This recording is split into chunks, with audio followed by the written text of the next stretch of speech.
আসসালামু আলাইকুম রহমতুল্লাহি ওয়া বারাকাতুহু।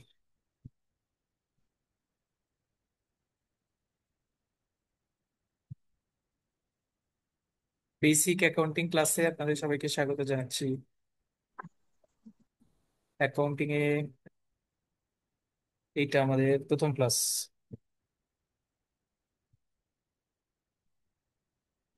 আজকে আমরা বিভিন্ন কোয়েশ্চেন নিয়ে একটু আলোচনা করব, মানে আমাদের আসলে কোর্স প্ল্যানটা কি হতে পারে, কিভাবে বেসিক অ্যাকাউন্টিংটা ভালো করতে পারবো, এই অ্যানালিটিক্যাল পার্টটা নিয়ে আমরা কথা বলবো আজকে। যাদের অ্যাকাউন্টিং হয়ে গেছেন আমাকে একটু কনফার্ম করেন আগে, এইখানে মাদার অ্যাকাউন্টিং নিয়ে পড়াশোনা করেছেন এমন কে কে আছে?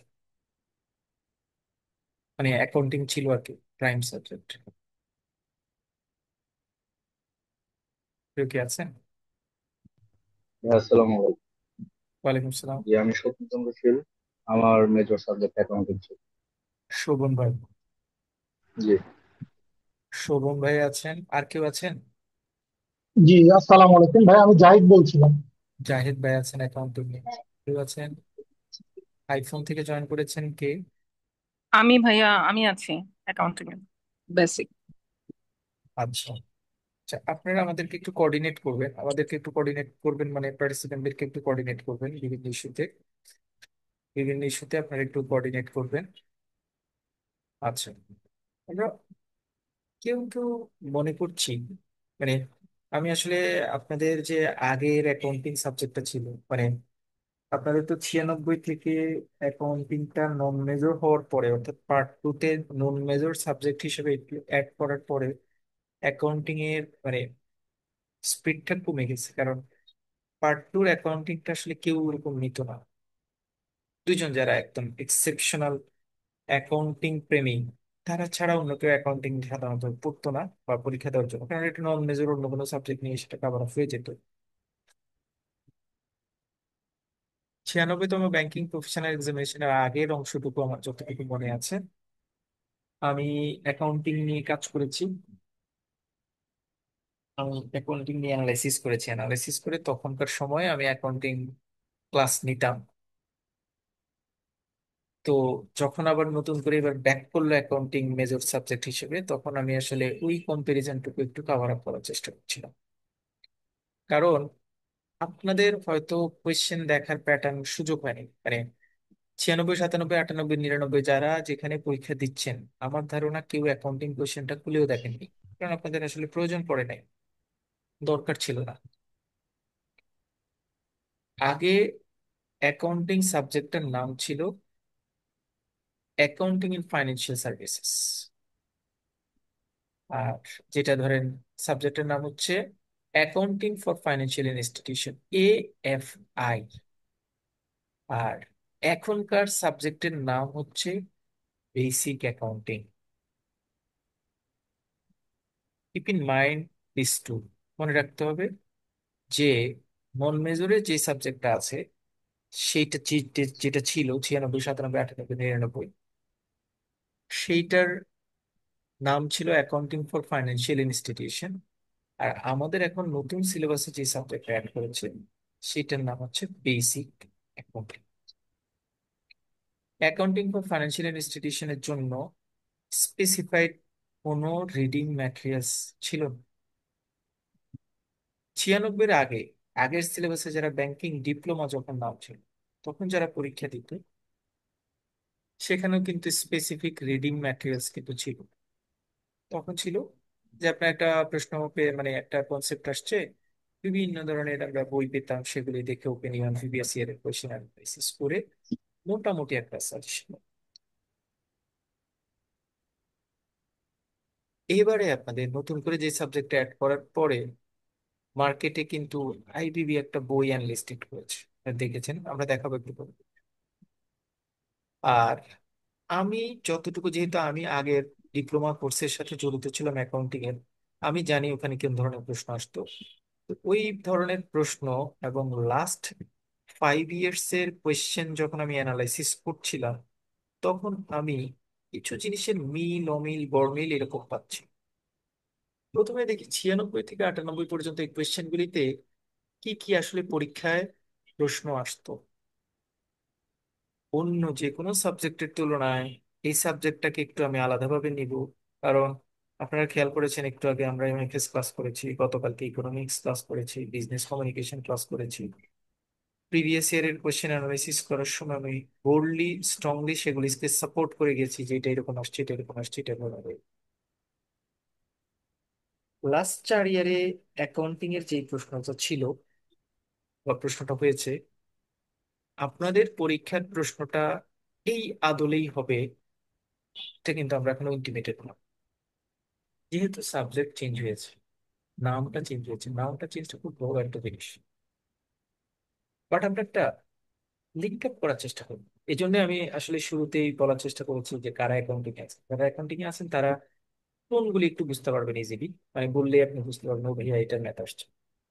আর যারা অ্যাকাউন্টিং বেসিক না, মানে অ্যাকাউন্টিং পড়েনি, তারা এখনো ধরতে পারবেন না, তাদের আরেকটু সময় লাগবে। এই জন্য আমি অ্যাকাউন্টিং কারা তাদের নামটা একটু হাইলাইটেড করেছি বা জানার চেষ্টা করছি। আহ, যদি আমরা লাস্ট ইয়ারের কোয়েশ্চেনটা একটু অ্যানালাইসিস করি, তাহলে আমরা দেখব যেখানে 10টা কোয়েশ্চেন আসছে, যে কোনো 5টা কোয়েশ্চেনের উত্তর দিতে হবে। 96-এর আগে, আগে যখন ব্যাংকিং ডিপ্লোমা ছিল, তখন সেখানে 28 মার্কসের একটা কোয়েশ্চেন আসতো 9 নম্বরে, ফাইনাল অ্যাকাউন্টিং বলে একটা ম্যাথ আসছে সেটা।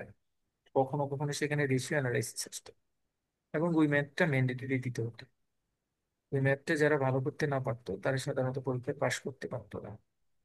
যার জন্য পুরোনো সিলেবাসে অ্যাকাউন্টিং কিন্তু খুব ভয়ের একটা সাবজেক্ট ছিল। যারা নন মেজর ছিল অ্যাকাউন্টিং, যারা বেসিকলি অ্যাকাউন্টিং নিয়ে পড়ালেখা করতে পারেনি বা বেসিক অ্যাকাউন্টিং ছিল না, তারা কিন্তু অ্যাকাউন্টিং এ পাশ করে আসতে ঝামেলা হতো।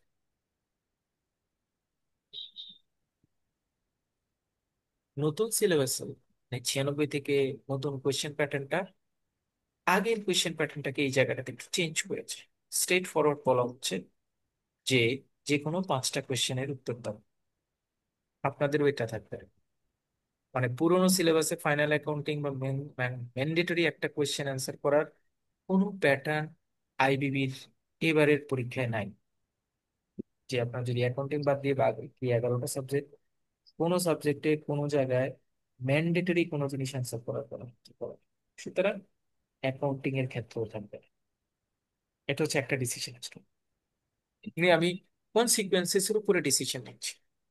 2 নাম্বার, আমি যদি আগের কোয়েশ্চেনের সাথে র্যাপ আপ করি, আগের শেষ কোয়েশ্চেন আমার মনে আছে, আপনাদের হয়তো মনে নাই। প্রথমে একটা কোয়েশ্চেন আসছে, এখানে দেখছেন, what is accounting, what is the main objectives of accounting, what is accounting cycle, what are the mandatory steps of and option steps of accounting, who are the internal users of accounting data, how does accounting provide relevant data to the users। আমরা যখন বইটা analysis করবো তখন প্রথম চ্যাপ্টারটা fundamental accounting বলতে একটা chapter, যেখানে অ্যাকাউন্টিং এর বেসিক ইনফরমেশন গুলি দেওয়া হয়েছে। সেই ইনফরমেশন গুলির আলোকে এই প্রশ্নটার মতো একটা প্রশ্ন আপনাদেরও হবে। সো 1 নম্বর প্রশ্নটা অ্যাকাউন্টিং এ আপনারা রচনামূলক প্রশ্ন পাবেন, যেটাকে আমরা ডেসক্রিপটিভ কোশ্চেন বলি। আমি একটু নতুন একটা কথা অ্যাড করি। অ্যাকাউন্টিংটা আমরা যারা বাংলা প্রিপারেশন নিতে চাচ্ছি, অ্যাকাউন্টিং এর বাংলা প্রিপারেশনটা একটু যদি অন্যরা আমাদেরকে একটু হেল্প করে, যারা অ্যাকাউন্টিং 3টে সাবজেক্ট অ্যাকাউন্টিং মেজর পড়ে আসছেন, একটু আমাকে একটু হেল্প করবেন যে অ্যাকাউন্টিংটা বাংলা দেওয়া আর ইংরেজি দেওয়ার মধ্যে কম্পারিজনটা কেমন হবে। বাংলা দিতে গেলে কি কি ধরনের ব্যারিয়ার ফেস করতে হতে পারে, যারা অ্যাকাউন্টিং পড়েছেন তাদের মধ্যেও থেকে একটু শুনে কি ধরনের ব্যারিয়ার পেতে পারে যারা বাংলা অ্যাকাউন্টিং পরীক্ষা দিবে। একটু বলতে পারবেন, ধারণা আছে?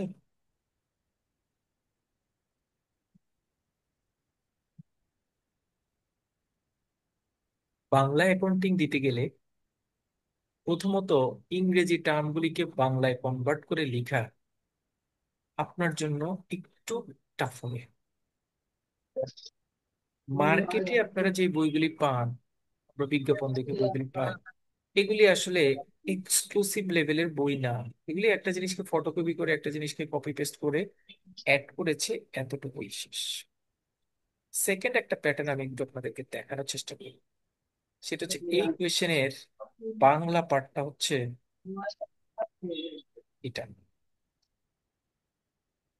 দেখেন, 1 নাম্বার ঠিক আছে, ভালো কথা, 2 নাম্বার ভালো কথা, 3 নাম্বার পুরোটা ইংরেজি অংশ দ্রষ্টব্য, 4 নাম্বার পুরো ম্যাথটা ইংরেজি থেকে দিতে হবে, 5 নাম্বার পুরো ম্যাথ ইংরেজি, 6 নাম্বার ইংরেজি, 7 নাম্বার ইংরেজি, 8 নাম্বারের ইংরেজি, 9 নাম্বারের ইংরেজি, শর্ট নোটও ইংরেজি। দেখেন তাহলে এত কিছু ইংরেজি যদি দেখি, আমি আসলে বাংলা কি পরীক্ষা দিব? যদি পরীক্ষার কোয়েশ্চেনেই আমি এত ব্যারিয়ারের সম্মুখীন হই, তাহলে আমি বাংলা কিভাবে লিখবো? বাংলা তো আমার পরীক্ষায় আসলে ওয়েস্ট অফ টাইম ছাড়া আর কিছু হবে না। সেজন্য যারা মনে করছেন যে ভাইয়া আমরা ইংরেজি লিখতে পারবো কিনা, but you are not expert in basic accounting, কোনো সমস্যা নাই। আমরা তো গ্রুম আপ করবো, আমরা তো নার্সিং করবো। আপনি বাংলার কনসেপ্টটাতে অ্যাকাউন্টিং এ যাওয়ার দরকার নেই।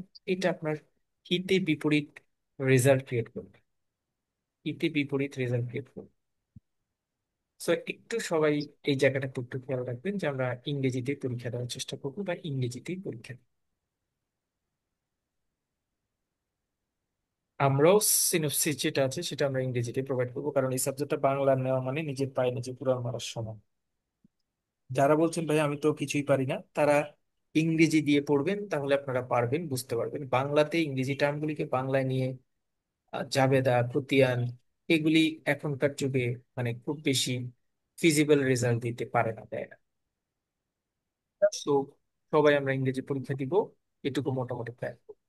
এক্সেপশনালি কেউ যদি মনে করেন যে ভাইয়া বাংলা দিতে হবে, আমি আমার কোনো উপায় নাই, to some extent I am bonding with Bangla, আমার সাথে আলাদা কথা বলবো, সেটা আমরা অন্য ব্যবস্থা করবো। বাট আমি ওভারঅল বাংলা কোনো সিনাপসিস প্রোভাইড করবো না, আমরা অ্যাকাউন্টিংটা ইংরেজি লিখবো। আদারওয়াইজ অ্যাকাউন্টিং আমার যতটুকু কঠিন মনে হচ্ছে, বাংলা লিখতে গেলে এটা আরো 25% কঠিন বেড়ে যাবে, কঠিন হয়ে যাবে। আমি তো প্রশ্নই দেখিয়েছি একবার, যদি একটা কোশ্চেনে 10টা কোশ্চেনে 6টা কোশ্চেনই আমার ইংরেজি অংশ দেখে পরীক্ষা দিতে হয়, তাহলে এটা কোশ্চেনই তো পাচ্ছি কিন্তু ওই কি বাংলা লিখতে? বাংলা তো লেখাটা তখন আমার জন্য টাফ হয়ে যায়। যেটা বলছিলাম, যে 1 নম্বরে আপনাদের পরীক্ষার প্রশ্ন একটা রচনামূলক প্রশ্ন আসবে।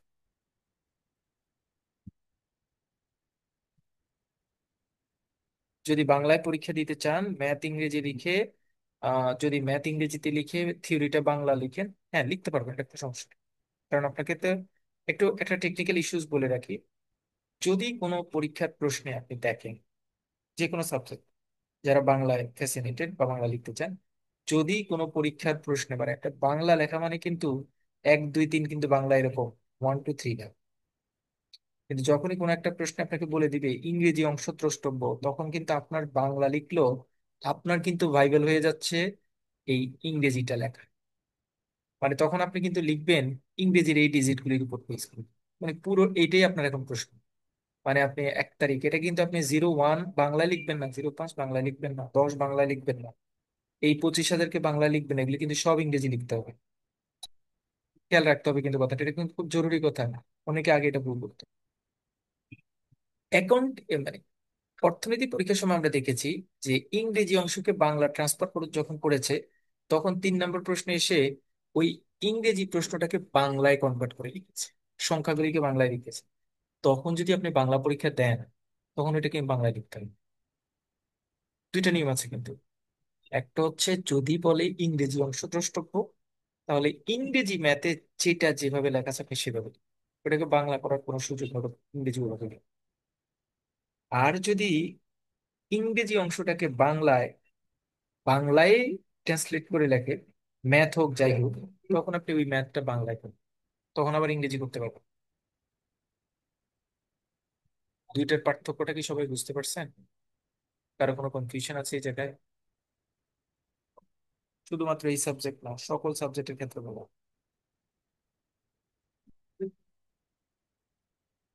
এমএফএস এর ক্ষেত্রে আমরা একটু আগে যে প্রশ্নটা নিয়ে আলোচনা করেছি, সেখানে আপনাদের যদি রিকল করি আমি, আমরা কিন্তু সেখানে দেখেছিলাম যে শর্ট নোটটা লিখেছে ইংরেজি অংশ দ্রষ্টব্য।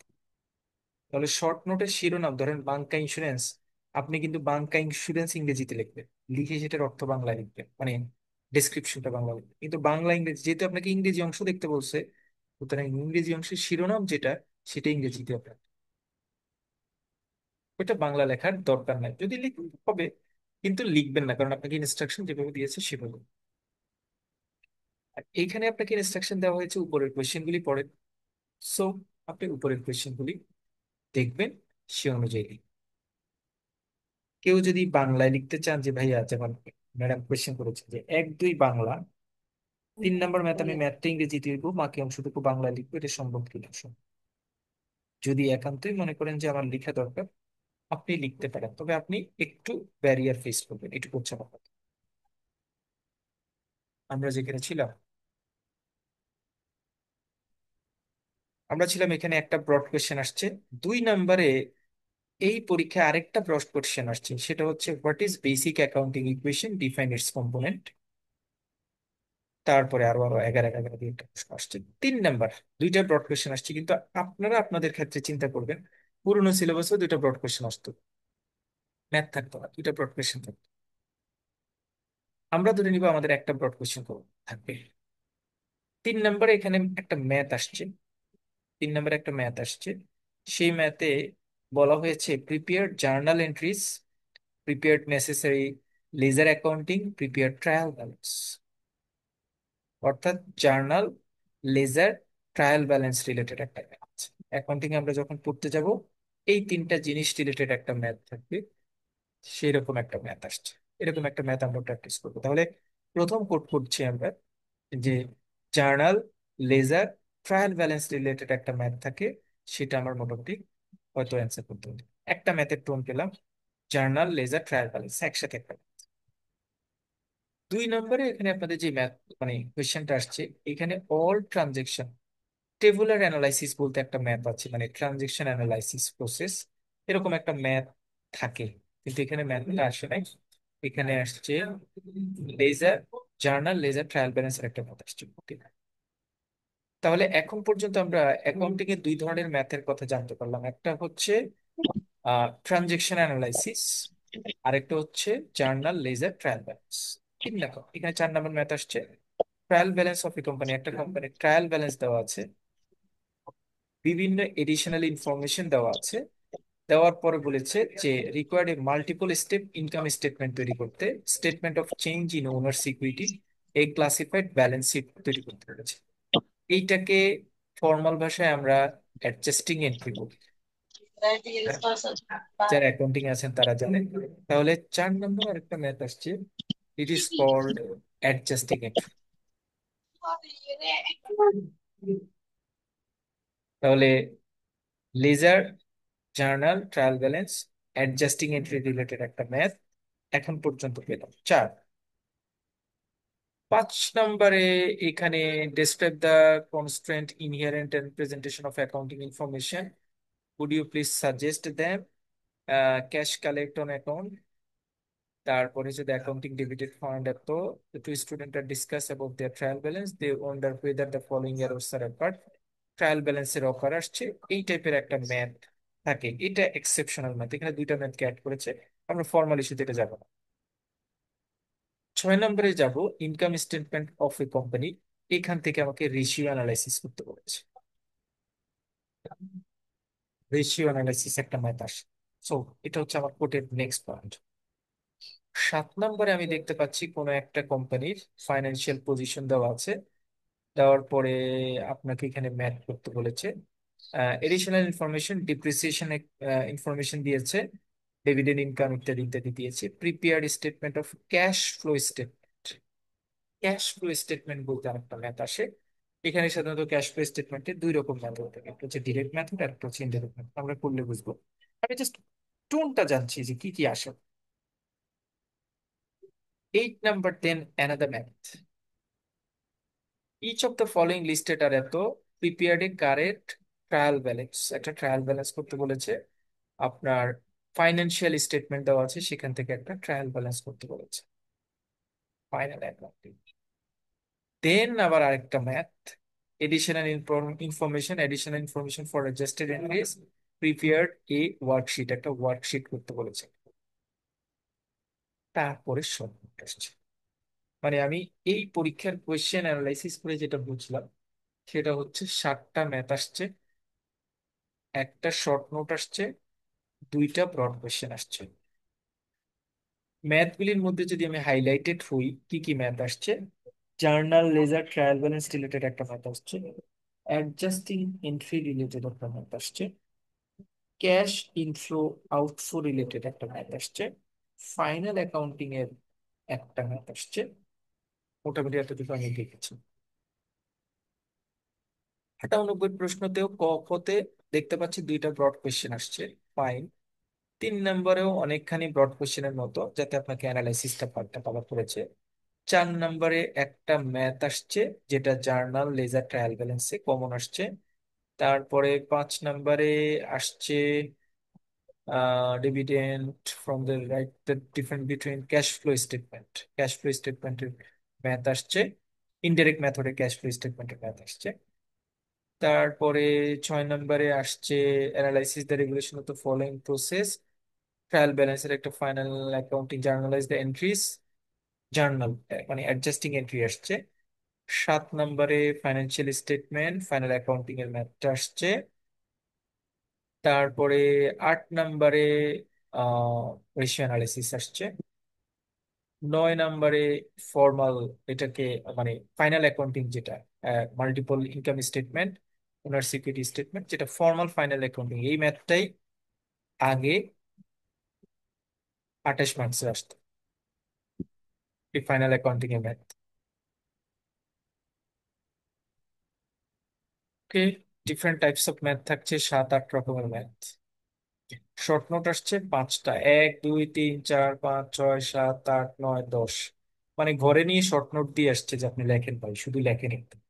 কারণ 10টা থেকে 5টা শর্ট নোটস অন্ধ যারা তারাও লিখতে পারার কথা। এনিওয়েজ,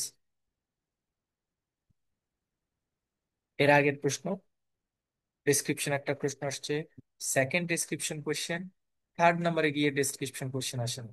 এইখানে গিয়ে এই প্রশ্নটা আসছে, make a journal entries of the above transaction in book. Journal entries এর একটা ম্যাপ আসছে। তারপরে আইডেন্টিফিকেশন করেছে, ক্যাশ ফ্লো স্টেটমেন্ট ডিরেক্ট বা ইনডিরেক্ট মেথডে আসছে, ক্যাশ ফ্লো ইনডিরেক্ট মেথডটা আসছে। তারপরে লাইবিলিটি পজিশন দিয়ে রেশিওটা আসছে, অলওয়েজ প্রত্যেকটা ম্যাথে রেশিও আসছে। তারপরে হচ্ছে journalise the entries, journal entries, final accounting, short note. আবার আরেকটা প্রশ্ন আসছে, মানে basic recording process, short note, 5টা শর্ট নোট, 3 6 7 8। তার আগের কোয়েশ্চেন 96, এটা একটু এক্সেপশনাল করার চেষ্টা করেছে আপনাদের জন্য। এমসিকিউ দিয়েছে 10টা, এমসিকিউ পরে অবশ্য তুলে ফেলেছে যে এমসিকিউ দিলে প্রবলেম হয়। 2টা ব্রড কোয়েশ্চেন দিয়েছে, তারপরে ইকুয়েশন দিয়েছে। This is important. আমরা বলেছিলাম শুরুর দিকে যে অ্যাকাউন্টিং ইকুয়েশন একটা ম্যাথ আছে, সেটা দিয়েছে। তারপরে আহ, এরপরে regular math, trial balance, adjusting entry, journal entry, এগুলি আসছে। ফাইনাল ম্যাথ আসছে। তারপরে final accounting, short note. That's all about your previous question. তাহলে আমরা যদি একটু র্যাপ আপ করি, আপনাদের একটু মাথার উপর দিয়ে যাবে যারা অ্যাকাউন্টিং ব্যাকগ্রাউন্ডের না, বাট একটু কথাগুলি একটু শুনেন, তাহলে আপনাদের জন্য একটু সুবিধা হবে, পরের অংশটুকুকে আমরা অ্যালাইন করতে পারবো। আপনাদের পরীক্ষার কোয়েশ্চেন লাস্ট 5 বছরের অ্যানালাইসিস আমাদের যেটা দাঁড় করিয়েছে, প্রথম কথা হচ্ছে লাস্ট 5 বছরের কোয়েশ্চেন এর আগে প্রত্যেকটা কোয়েশ্চেনের সাথে অ্যালাইন ছিল। চেক। শুধুমাত্র পার্থক্য হচ্ছে আগের বছরে 96-এর আগের পরীক্ষায় একটা 28 মার্কসের ম্যান্ডেটরি কোয়েশ্চেন দিত পার্ট, লাস্ট ইয়ারের পরীক্ষায় লাস্ট 4-5 ইয়ার্সে ম্যান্ডেটরি ম্যাথ থেকে তুলে দিয়েছে। ম্যাক্সিমাম কোয়েশ্চেনে যদি আমি ভুল না করি 1 এবং 2 রচনামূলক প্রশ্ন আসছে। 3 নাম্বার লাস্টে একটা শর্ট নোট আসছে। কেউ যদি মনে করেন যে ভাইয়া এটা আমার পজিটিভ দিক। মানে আমরা যারা অ্যাকাউন্টিং পারি তারা তো পারি, যারা অ্যাকাউন্টিং পারি না, যে ভাইয়া আমাকে কোনোভাবে এদিক ওদিক দিয়ে পাশ করতে হবে। This is an important technique for them. আমরা 1 এবং 2-এ যে ব্রড কোয়েশ্চেন দুইটা আসছে, এই দুইটা সুন্দর করে লিখবে। এখন কথা হচ্ছে, আসলে কি 1 এবং 2 দুইটাই ব্রড কোয়েশ্চেন আসার মতো সিলেবাস কি এভাবে আছে, সেটা আমরা একটু পরে অ্যানালাইসিস করবো, দেখবো একটু পরে। যদি আপনি মনে করেন যে ভাইয়া যদি 1 আর 2 না পাই, মিনিমাম একটা তো পাবে। আমার হিসেব অনুযায়ী দুইটা পাওয়ার কথা। 1 এবং 2 দুইটাই ব্রড কোয়েশ্চেন থাকবে। 3 থেকে 9 পর্যন্ত ম্যাথ থাকবে, অর্থাৎ 7 রকমের ম্যাথ থাকবে। লাস্টে ব্রড শর্ট নোট থাকবে। আপনার প্ল্যান থাকবে যে যেই দুইটা প্রথমে ব্রড কোয়েশ্চেন আসবে সেই দুইটা, এবং যেটা লাস্টে শর্ট শর্ট নোট আসবে সেইটা অ্যান্সার করবে। 3টা অ্যান্সার হয়ে গেল। বাকি থাকে 2টা কোয়েশ্চেন। 2টা কোয়েশ্চেনের জন্য আপনার এবার লড়াই করতে হবে। সে লড়াইয়ের মধ্যে একটা লড়াই অ্যাকাউন্টিং এর অন্য কোনো টপিকস এর সাথে মিলবে। আমি বলার চেষ্টা করছি, আপনি যদি মনে করেন ভাই আমি ফাইনাল অ্যাকাউন্টিং করবো, তাহলে ফাইনাল অ্যাকাউন্টিং করার জন্য আপনার জার্নাল, লেজার, ট্রায়াল ব্যালেন্স, তারপরে অ্যাকাউন্টিং ইকুয়েশন সবকিছু বুঝে গিয়ে ফাইনাল অ্যাকাউন্টিং করতে হয়। বাট আপনি যদি বলেন যে ভাইয়া আমি রেশিও অ্যানালাইসিস করবো, এটার জন্য খুব বেশি দরকার নাই আপনার অ্যাকাউন্টিং এর অন্য সাইডের ডেপথ নলেজ। সো রেশিওটাকে আমি একটা আমার সুবিধাজনক একটা পার্টে নিয়ে আসবো। আমি দেখেছি লাস্ট ইয়ারের কোশ্চেনে প্রায় সবগুলি কোশ্চেনে রেশিও আসছে। এখনকার সিলেবাসটা আমি একটু পরে, এই আলোচনার পরে সিলেবাসটা দেখবো বা বইটা দেখবো, তখন আপনাদের একটু ধারণাটা ক্লিয়ার। তারপরে এর পাশাপাশি আমি অবশ্য একটা জিনিস মিস করেছি লাস্ট কোয়েশ্চেন গুলিতে, কেউই পান না যারা অ্যাকাউন্টিং প্রশ্ন জানেন বা অ্যাকাউন্টিং টোনটা জানেন। আমি কিন্তু মার্চেন্ডাইজ ইনভেন্টরির লিফো ফিফো টাইপের কোনো ম্যাথ কিন্তু পাইনি। পেয়েছেন কি, দেখেছেন আপনারা কেউ যারা অ্যাকাউন্টিং এ আছে? কোয়েশ্চেন অ্যানালাইসিস এখানে কিন্তু আমরা পাইনি। না ভাই, দেখিনি এখন। নাই। কিন্তু পুরোনো সিলেবাসে কিন্তু মার্চেন্ডাইজ ইনভেন্টরির কোয়েশ্চেন আসতো। সো যেহেতু আমরা লাস্ট 5-6 বছর পাইনি, এবারে সিলেবাস অ্যানালাইসিস করে দেখবো এখানে আমরা আসলে আছে কিনা, দেখবো। 3টা কমন কোয়েশ্চেন পরীক্ষায় থাকে যেগুলি কঠিন না। যারা অ্যাকাউন্টিং আছেন তারা আমার সাথে একমত হবে। জার্নাল, লেজার, ট্রায়াল ব্যালেন্সটা ফান্ডামেন্টাল ইস্যু। এটা আমার আসলে করতেই হবে একটা ম্যাথ। এটা আমি করাবো। আমি করানোর পরে আপনাদের কাছে এটা কঠিন মনে হবে না। যারা অ্যাকাউন্টিং ব্যাকগ্রাউন্ড না তাদেরও কঠিন মনে হবে। আমি একটা ম্যাথে 32টা এন্ট্রি নিয়ে আসবো। মানে জার্নালে যত ধরনের ভেরিয়েশন আছে সকল ধরনের ভেরিয়েশন মিলিয়ে একটা ম্যাথ করবো। একটা ম্যাথ করলে জার্নাল, লেজার, ট্রায়াল ব্যালেন্সের যে ম্যাথটা আসে পরীক্ষায়, সেই ম্যাথটা আপনি দিতে পারবেন। পৃথিবী উল্টাবে, জার্নাল, লেজার, ট্রায়াল ব্যালেন্সের ম্যাথ আসবে না এমন ঘটনা কিন্তু ঘটবে না। 4 নাম্বার, তাহলে আমি এটা ফাইনাল করলাম। 4 number math, journal, ledger, trial balance. First ইয়ারের কোয়েশ্চেন গুলিতে ক্যাশ ইনফ্লো আউটফ্লো ম্যাথ আসছে। ক্যাশ ইনফ্লো আউটফ্লো ম্যাথের অল্প একটা জায়গায় অ্যাকাউন্টিং অ্যাক্টিভিটি কাজ করে, বাকিটুকু আসলে ফর্মুলা বেস অ্যাক্টিভিটিস থাকে। আমরা করলে দেখবো cash flow statement, direct method আছে, ইনডিরেক্ট মেথড আছে, এগুলি অনেকগুলি ফর্মুলার উপর বেস করে। খুব বেশি পরিশ্রম করতে হয় না, কিছু ফর্মুলা যদি মাথায় রাখতে পারো তো মোটামুটি এটা অ্যান্সার করা যায়। আমরা ক্যাশ ইনফ্লো আউটফ্লো ম্যাথটাকেও প্ল্যানে রাখবো। 2টা ম্যাথ প্ল্যানে রাখছি, রেশিও অ্যানালাইসিস প্ল্যানে রাখছি। 3টা ম্যাথ আমি এখন পর্যন্ত ফাইনালাইজ করছি যে 3টা ম্যাথ আমি করবো। এবার আমি আপনাদের ফাইনাল সিলেবাসে ঢুকবো। মেইন বই যেটা আপনাদের টেক্সট বই, সেই বইটাতে অ্যানালাইসিস করব।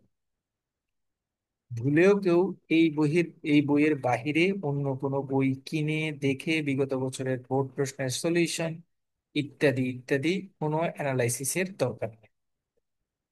আপনাদের যত প্রশ্ন আসবে, যত যা আসবে, সব এই কোয়েশ্চেন এই এই এই জায়গা থেকে আসবে, মানে এই বইটাকে প্রায়োরিটি দিয়ে আসবে। সুতরাং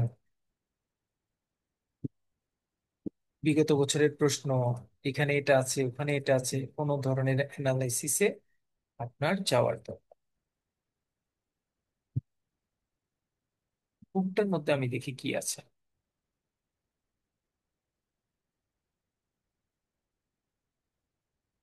কোনটা ভালো, বেসিক অ্যাকাউন্টিং, শহীদুদ্দিন স্যার লিখেছেন, আমাদের বিএবিএম স্যার। ভালো কথা। মডিউল আছে আপনাদের ভাইয়া স্ক্রিনটা দেখা যাচ্ছে না। দেখা যাচ্ছে না? অন্যরা কি দেখতে পাচ্ছেন? না, জি দেখতে না ভাইয়া। পাচ্ছি না ভাইয়া। আচ্ছা, তাহলে আমি শেয়ার করে নিচ্ছি।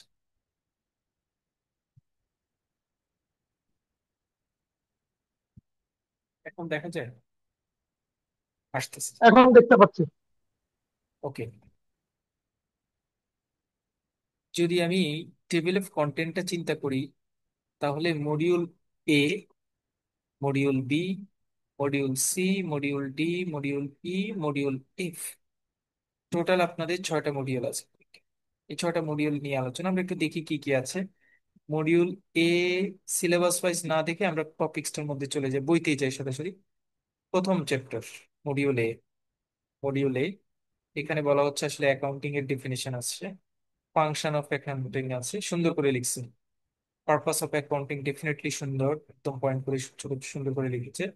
নেচার অফ অ্যাকাউন্টিং, অ্যাকাউন্টিং এর নেচার কি, the uses and users of accounting, ওই যে ইন্টারনাল এক্সটার্নাল ইউজার্স। আচ্ছা, এটা বলে রাখি আমি, হ্যাঁ, এটা পরীক্ষায় আসবে আপনাদের এখানে। এটা ভেরি ভেরি ইম্পর্টেন্ট। আসবে, যেটা বলবে, যেটা বলছি আসবে, ওটা আসবে, এটা ইম্পর্টেন্ট। আচ্ছা, আমরা যখন প্রশ্ন রেডি করবো তখন আমরা দিব এটা। অ্যাকাউন্টিং প্রিন্সিপাল ইম্পর্টেন্ট টপিকস, তবে অ্যাকাউন্টিং প্রিন্সিপাল ব্রড কোশ্চেনের জন্য অত ইম্পর্টেন্ট না। অ্যাকাউন্টিং যে প্রিন্সিপাল গুলির কথা এখানে বলা হবে সেগুলি শর্ট নোটের জন্য। Okay. Basic concept of accounting, business entity, এটা তো ইম্পর্টেন্ট না, বাট লিখেছে সুন্দর। Basic concepts of accounting, reporting stage, এটা আবার একটু ভালো করে দেখতে হবে, দেখবো। মানে অলমোস্ট সবকিছু রচনামূলক পার্ট যাওয়া। সুন্দর, খুবই ভালো লিখেছে বইয়ের প্রথম চ্যাপ্টারটা। অনেক অর্গানাইজড, অনেক অর্গানাইজড, সুন্দর করে লিখেছে, কোনো ধরনের ঝুট ঝামেলা নাই, পয়েন্ট বেসড ডিসকাশন, স্পেসিফাইড যেটা দরকার সেটা, যেখানে গ্রাফ, যেখানে মানে ছক করে দেওয়া দরকার সেখানে ছক করে দিয়েছে, এক্সিলেন্ট। প্রথম চ্যাপ্টারটা বেস্ট। ওকে। আমরা মোটামুটি এখান থেকে কিছু কোয়েশ্চেনকে একসাথে করে, একসাথে শিট করে পড়বো, সব পড়বো না, কিছু জিনিসকে রাখবো। অ্যাসেট লাইবিলিটি ওনার সিকিউরিটি, ওকে, এগুলিকে ডিসকাস করেছে। Relationship of accounting with other subject, complete instruction, difference between bookkeeping and accounting system, methods of accounting, accounting এ কি কি methods আছে, evaluation of accounting, branches of accounting, আমরা দেখার চেষ্টা করছি। challenges faced by the accounting professional today, role of ethics in accounting, accounting টার্মিনোলজির কিছু word বলেছে, লিমিটেশন অফ অ্যাকাউন্টিং। প্রথম চ্যাপ্টার শেষ, তার মানে ইটস কোয়াইট পসিবল যে প্রথম চ্যাপ্টার থেকে 2টা প্রশ্ন আসে, কোয়াইট পসিবল। যতখানি কন্টেন্টকে একসাথে নিয়ে আসছে এখানে স্যার, সকল কন্টেন্ট মিলিয়ে আমি মেক শিওর যে প্রথম চ্যাপ্টার থেকেই 2টা প্রশ্ন আসবে। খুবই সোজা, কনসেপ্ট ওয়াইজ আমরা আলোচনা করে যাব। আমরা হয়তো একটা ক্লাসে ডিসকাস করব বা নেক্সট ক্লাসে যত ধরেন হয়তো আলোচনা করব। একটা ক্লাসে কিছু একটা সবগুলি শিট হয়তো ধরেন 6-7টা প্রশ্ন আমি অ্যাড করবো, দিয়ে একটা শিট করে দিব, আমি একটু ডিসকাস করে দিব, আপনারা নিজের একটু পড়ে নেবেন, 2টা কোয়েশ্চেনের অ্যান্সার কভার আপ হয়ে যাবে। মানে অ্যাকাউন্টিং কঠিন না, বলার চেষ্টা করছি। প্রথম চ্যাপ্টার নিয়ে যে পরিমাণ প্রশ্ন, যতখানি সাজানো গোছানো প্রশ্ন, চোখ বন্ধ করে এখান থেকে 2টা প্রশ্ন দিতে পারে। ওকে। এবার second chapter, process and recording of accounting information. Transaction কাকে বলে, কোন কোন গুলিকে আমরা ট্রানজেকশন বলবো, কোন কোন গুলিকে ট্রানজেকশন বলবো না, difference between event and economic event, এইটাও কিন্তু প্রথম চ্যাপ্টারের সাথে মিলিয়ে শর্ট নোট হতে পারে, মানে প্রশ্ন আসতে পারে। Systems of book keeping, single entry system, double entry system, important. Double entry system কাকে বলে, ডাবল এন্ট্রি সিস্টেমের প্রসেস, এগুলি আবার আসে না, ওই ডাবল এন্ট্রি সিঙ্গেল এন্ট্রির মধ্যে পার্থক্য এটা আসে। অ্যাকাউন্টের ক্লাসিফিকেশন কয় ধরনের থাকে, এটা আসে না। Golden rules for debit and credit, এটা ম্যাথের জন্য আমরা আলোচনা করব। অ্যাকাউন্টের নেম, ডেবিট ক্রেডিটের এক্সাম্পল দিয়েছে, ডেবিট ক্রেডিটের এক্সাম্পল দিয়েছে, ডেবিট ক্রেডিটের এক্সাম্পল দিয়েছে, summary of the debit credit add করেছে, steps of record processing add করেছে, অ্যানালাইসিস করেছে, কোনটা ট্রানজেকশন হবে না সেটা লেখার চেষ্টা করেছে। ট্রানজেকশন অ্যানালাইসিস অফ নাজবাই পিএলসি ইউজিং অ্যাকাউন্টিং ইকুয়েশন, একটা অ্যাকাউন্টিং ইকুয়েশন করে একটা কাস্টমারের ট্রানজেকশন অ্যানালাইসিস করেছে। তার মানে এই বইতে যেহেতু এই ম্যাথটা দিয়েছে, আমরা ট্রানজেকশন ইকুয়েশন অ্যানালাইসিসের প্রথম ম্যাথ যেটা সেটা আমরা করব, বিকজ এটা দিয়েছে এখন একটা ম্যাথ। এটা সোজা ম্যাথ হবে। খুব ইম্পর্টেন্ট হচ্ছে যারা এই ম্যাথটা করবেন তারা, আমরা যে প্রথম দুইটা প্রশ্নের মধ্যে কিছুটা কনফিউশন ক্রিয়েট করেছি যে টেবুলার অ্যানালাইসিস যেটা, অর্থাৎ অ্যাকাউন্টিং ইকুয়েশনটা জাস্টিফিকেশন ম্যাথ আসবে কি আসবে না, এই বইতে ক্লিয়ার ওই ম্যাথটা দিয়েছে, সুতরাং এটাকে আমরা রাখবো। এটা রাখার কারণ হচ্ছে আহ, ভাইরা জানেন, যারা অ্যাকাউন্টিং পড়েন তারা জানেন এই ম্যাথটা পরীক্ষার হলে আপনি মিলাতে পারবেন। মানে এই ম্যাথটা সারা দিন করার পরে একটা পক্ষ বাম পক্ষ আর বা ডান পক্ষ সমান হবে। আপনি বিভিন্ন রাশি বসানোর পরে যদি দেখেন যে বাম পক্ষ আর ডান পক্ষ সমান হয়েছে, আপনি নিজেই বুঝতে পারছেন এই ম্যাথটা হয়েছে। সো অ্যাকাউন্টিং ইকুয়েশনের এই ম্যাথটা আমরা প্র্যাকটিস করব, বিকজ এই ম্যাথটা আপনাদের বইতে আছে। ক্যারি ফরওয়ার্ড, এগুলি দরকার নেই, এগুলি আর রচনামূলক পড়ার দরকার নেই, এগুলি সব বাদ, মানে এগুলি আমরা পড়বো না, ম্যাথটাই শুধু পড়ে কভার আপ করে ফেলবো। এইখানে আবার দেওয়ার চেষ্টা করেছে ডিফারেন্ট টাইপস অফ ট্রানজেকশন, এইখানে আসলে ডেবিট ক্রেডিটের এন্ট্রিতে যাচ্ছে, ডেবিট ক্রেডিটের বিভিন্ন এন্ট্রিকে বোঝানোর চেষ্টা করা হয়েছে। লেজার ট্রায়াল ব্যালেন্স কি জিনিস সেগুলি বলার চেষ্টা করা হয়েছে। আমরা একটা দুইটা প্রশ্ন পড়বো এখানে, কারণ আপনারা দেখেছেন ম্যাথের সাথে একটা দুইটা ছোট প্রশ্ন কিন্তু অ্যাড করে দিচ্ছে। ট্রায়াল ব্যালেন্স পড়লাম, মানে এইখানকার দ্বিতীয় প্রশ্নটা হচ্ছে জার্নাল লেজার ট্রায়াল ব্যালেন্সের ম্যাথ। তাহলে প্রথম ম্যাথটা হচ্ছে অ্যাকাউন্টিং ইকুয়েশন, যেহেতু একটা ম্যাথ এখানে স্যাম্পল হিসেবে দিয়েছে, আমরা এই ম্যাথটা করবো। যদি চলে আসে 2 মার্কসের 2 নম্বর প্রশ্নে, তাহলে আমাদের তো ক্লিক, দুইটা প্রশ্ন আমরা সুন্দর করে অ্যান্সার করতে পারবো। কারণ অ্যাকাউন্টিং ইকুয়েশনটা সোজা, একদম সোজা, শুধুমাত্র যোগ বিয়োগ করবেন। আমি একটা ফর্মুলা বলে দিব 7-8টা নাম, যেটা যে ঘরে পড়বে সেগুলো বসিয়ে নিচে থেকে যোগ করে দিই। কোনো ইন্টেলেকচুয়াল কোনো প্যাটার্ন নাই। অ্যাসেট, লাইবিলিটি, ওনার সিকিউরিটি যিনি ভালোভাবে বুঝবেন, আমি বুঝাবো, বুঝার পরে যিনি যা বলবো, বলার পর আপনি বুঝতে পারলে ওই ম্যাথটা ইজিলি। যারা অ্যাকাউন্টিং জানেন, যে কোনো ম্যাথের তুলনায় accounting equation is most easy. আরেকটি জিনিস হচ্ছে, যেহেতু এই ম্যাথটা পরীক্ষার হলে আপনি মিলাতে পারছেন, বুঝতে পারছেন বাম পক্ষ ডান পক্ষ সমান হওয়া মানেই ম্যাথটা হচ্ছে, সো ওয়াই আমরা ম্যাথটা করব। 2 নম্বর হচ্ছে জার্নাল লেজার ট্রায়াল ব্যালেন্স করবো। দেখেন একটা সুন্দর ম্যাথ দিয়েছে, এই যে ট্রেবুলার অ্যানালাইসিস অফ ট্রানজেকশন, এই ম্যাথও দিয়েছে। Prepare tabular analysis of the transaction, তারপরে এই কোম্পানি ইনকাম স্টেটমেন্ট দিয়েছে, এই ম্যাথটা করার যে কথা বলেছে আমি এটা করব। তারপরে ইনকাম স্টেটমেন্ট দিয়েছে, প্রবলেম 2-তে গিয়ে ডেবিট ক্রেডিটের এন্ট্রিতে নিয়ে আসছে। আমরা এই চ্যাপ্টারের এইটুকু কাভারেজ করবো, মানে journal ledger trial balance accounting equation, এতটুকু কাভারেজ হবে আমার। আমি কাভারেজ করব দুইটা ম্যাথ। এইটা লেজার করেছে, আমরা করবো লেজার কঠিন, মানে কঠিন হবে না এটা, এটা জিনিস। এটা আবার ট্রেবুলার অ্যানালাইসিস ওয়ার্কশিট আমি করব। তারপরে অ্যাডজাস্টিং এন্ট্রির পার্টটা আমি করব না, ক্লোজিং এন্ট্রির পার্টটা আমি করব না। যারা অ্যাকাউন্টিং এ আছেন আমি আপনাদের একটু সাথে একটু অ্যাডভাইস করছি। আমরা প্ল্যান করছি, আপনারা নিজেরাও জানেন যে অ্যাকাউন্টিং এন্ট্রিতে, যা আমরা জানি যে অ্যাকাউন্টিং এন্ট্রিতে অ্যাডজাস্টিং এন্ট্রির পার্টটা একটু কঠিন থাকে, কমপ্লিকেটেড থাকে, সেটার সাথে ডেবিট ক্রেডিটের হিসাব থাকে, ক্লোজিং এন্ট্রির ঝামেলা আসে। সেই হিসেবে যেহেতু একটা জায়গায় জার্নাল লেজার ট্রায়াল ব্যালেন্স আমি করবো, সেটা তার সাথে অ্যাকাউন্টিং অ্যাডজাস্টিং এন্ট্রিটাকে আমি নিব না, কারণ পরীক্ষায় যদি অ্যাডজাস্টিং এন্ট্রির ম্যাথ আসে আলাদা আসে, কখনো সেটা জার্নাল লেজার ট্রায়াল ব্যালেন্সের সাথে অ্যাড করবে না। বরং জার্নাল লেজার এবং ট্রায়াল ব্যালেন্সের সাথে যদি অ্যাড করে, তাহলে অ্যাকাউন্টিং ইকুয়েশনটাকে অ্যাড করে।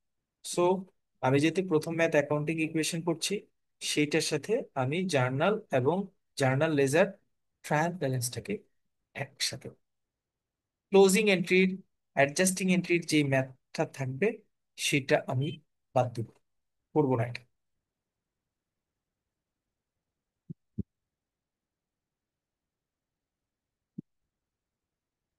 এটা হচ্ছে আসলে ডিপ্রিসিয়েশনের ম্যাথ। ডিপ্রিসিয়েশনের ম্যাথটা আমরা করব। এটা ছোট ম্যাথ, ছোট একটা ম্যাথ থাকবে, যে এরকম ম্যাথ থাকবে আমরা করবো এটা। এটা পরীক্ষা আসে ছোট, একদম ছোট, অল্প কিছু ইনফরমেশন দিয়ে ডিপ্রিসিয়েশনের ম্যাথ থাকে, এটা আমরা চাইলে এটা করব ছোট ম্যাথ। তাহলে ডিপ্রিসিয়েশনটা যেহেতু আমাদের পরীক্ষা আছে, আমরা ডিপ্রিসিয়েশনটাকে আমাদের মানে কনসিডারেশনের ম্যাথের কনসিডারেশনে নিব। ডিপ্রিসিয়েশনটাকে অনেকটুকু জায়গা জুড়ে নিয়েছে। তারপরে ফিক্সড অ্যাসেট ডিপ্রিসিয়েশনটা এখনো কন্টিনিউ হচ্ছে। ডিপ্রিসিয়েশন ডিপ্রিসিয়েশন অনেকটুকু জায়গায় আলোচনা করেছে, সুতরাং ডিপ্রিসিয়েশনটাকে আমরা বাদ দিব না। কোন মেথডে করব, কিভাবে করবো, এটা আমরা যখন পড়বো তখন দেখবো। মানে শুধু বলছি যে ডিপ্রিসিয়েশনটা কঠিন না, আমি কিন্তু যেটা আমি মনে করছি কমপ্লিকেটেড, আমি কিন্তু নিজ থেকে বলে দিচ্ছি যে ভাই এটা আমরা করবো না। অ্যাডজাস্টিং এন্ট্রি, প্রত্যেকটা এন্ট্রিকে ক্যালকুলেশন করতে হয়, একটা জায়গায় ভুল হলে অন্য সকল জায়গায় সেই ভুলের রেশ থাকে, নেগেটিভ রেশ থাকে। দ্যাটস ওয়াই আমি অ্যাডজাস্টিং এন্ট্রিটাকে বাদ দিচ্ছি। বাট যেহেতু ডিপ্রিসিয়েশনের ম্যাথটাকে এখানে অনেক জায়গায়, অনেকটুকু জায়গায় অ্যাড করেছে, আমি ডিপ্রিসিয়েশনটা রাখবো। অ্যাডজাস্টিং এন্ট্রি কিন্তু বাদ, এই যে যেগুলি চলছে এগুলি বাদ।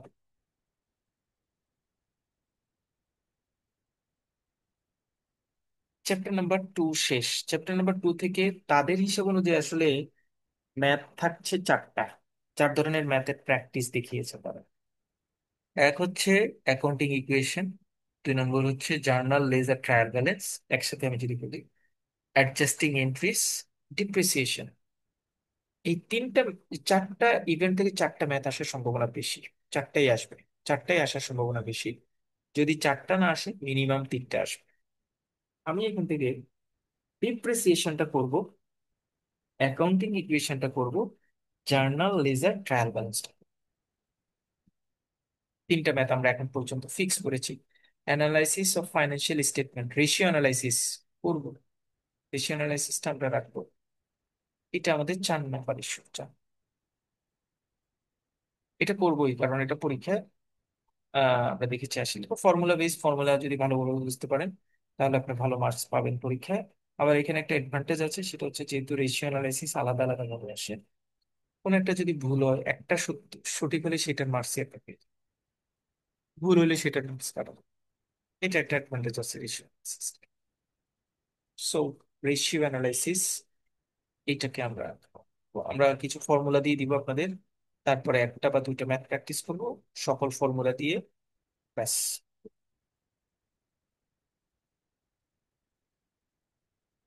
শর্ট নোট, মানে এই চ্যাপ্টারটা শেষ। শুধুমাত্র রেশিও অ্যানালাইসিস না আসার কোনো সুযোগ নাই।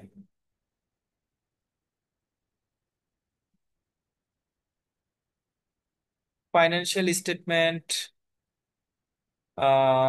আমি cash flow statement, cash floor যে ম্যাথটা, cash flow statement, cash flow অর্থাৎ ডিরেক্ট মেথড এবং ডিরেক্ট মেথডের ম্যাথটা কিন্তু এখানে রেখেছে। সো আমরা ডিরেক্ট মেথড, ইনডাইরেক্ট মেথডের ম্যাথটাও কভার আপ করবো, কারণ এটাও বলেছি আমি খুব বেশি ম্যাথ, এটা কঠিন না। সো এটা আমি মোটামুটি অ্যানালাইসিস করতে পারবো, কভার আপ করে শেষ করতে পারবো। সো এটাকেও আমরা আমাদের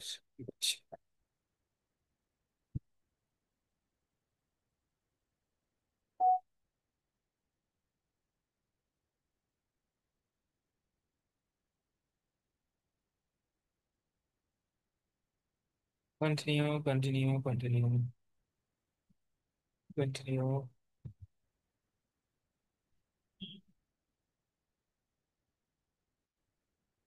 Recently, yes, yes. The balance of the though as follows. Adjustment of the accounting as at the prepared a multiple state income statement, statement of owner's equity, final accounting। একটু hold করি, final অ্যাকাউন্টিংটা আমি রাখতে চাচ্ছি না। হ্যাঁ, কারণ এটা লম্বা ম্যাথ হয়, অনেকগুলি পার্টের অ্যানালাইসিস হয়। যেহেতু ম্যান্ডেটরি কোয়েশ্চেন থাকবে না, আমি ফাইনাল অ্যাকাউন্টিংটাকে ডিসরিগার্ড করি, যে এটাতে আমরা হতে যাব। আমি দেখি এরপরে ম্যাথের কনসিকুয়েন্সেস আর কি আছে, সব চলছে ফাইনাল অ্যাকাউন্টিং এর ক্যালকুলেশন অ্যাক্টিভিটিস।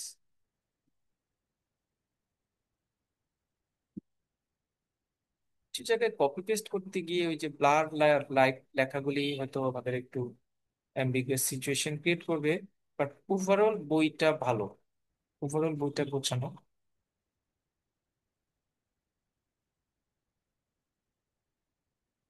ফাইনাল অ্যাকাউন্টিং এর কন্টিনিউ।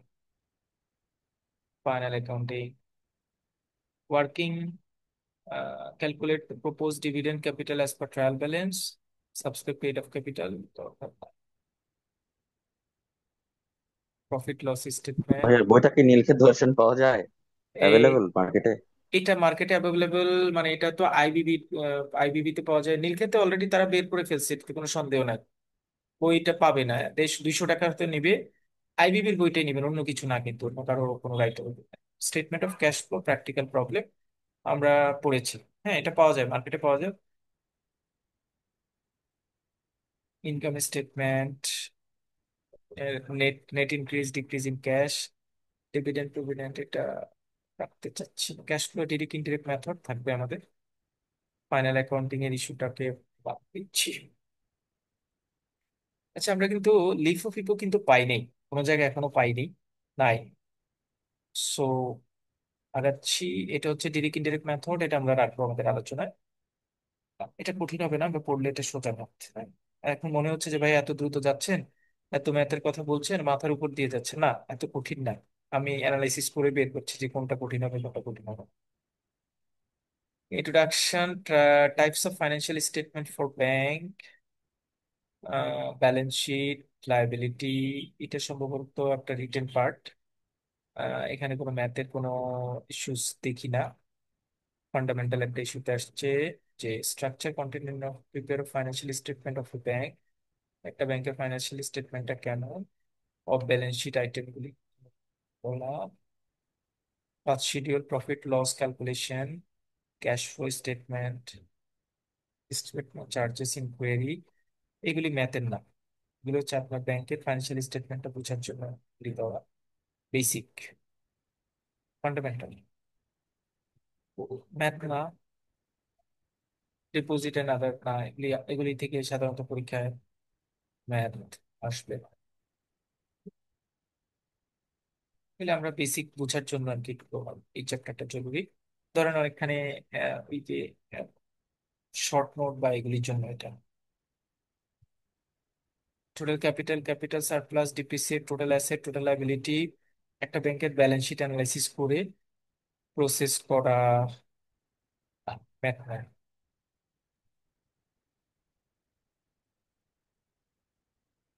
স্টেট ব্যাংক পিএলসির ও এটা ব্লার করে দিয়েছে, কারণ সরাসরি স্টেটমেন্টটা এখানে ব্যালেন্স শিটে অ্যাড করেছে, সেটা ব্যালেন্স শিট দেখানোর চেষ্টা করেছে। ব্যালেন্স শিট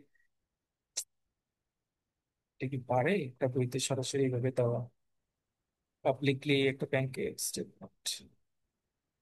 এনিওয়েজ, জন্য ব্লার করা যাতে সবাই বুঝতে না পারে।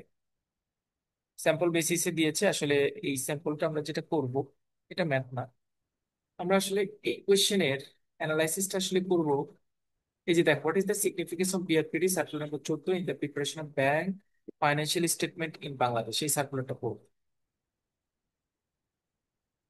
একটা যে কোনো একটা ব্যাংকের একটা স্টেটমেন্ট নিব, ফাইন্যান্সিয়াল ব্যালেন্স শিট নিব, নিয়ে আমরা ওইটা একটা অ্যানালাইসিস করবো, কি কি থাকে, অ্যাসেট, লাইবিলিটি, ওনার সিকিউরিটি বা অন্যান্য পার্টি কি কি থাকে, এগুলি নিয়ে অ্যানালাইসিস করবো। Module F, other forms of business organisation, এইটা ডেফিনেটলি এমসি মানে শর্ট নোটের জন্য এটা ইম্পর্টেন্ট।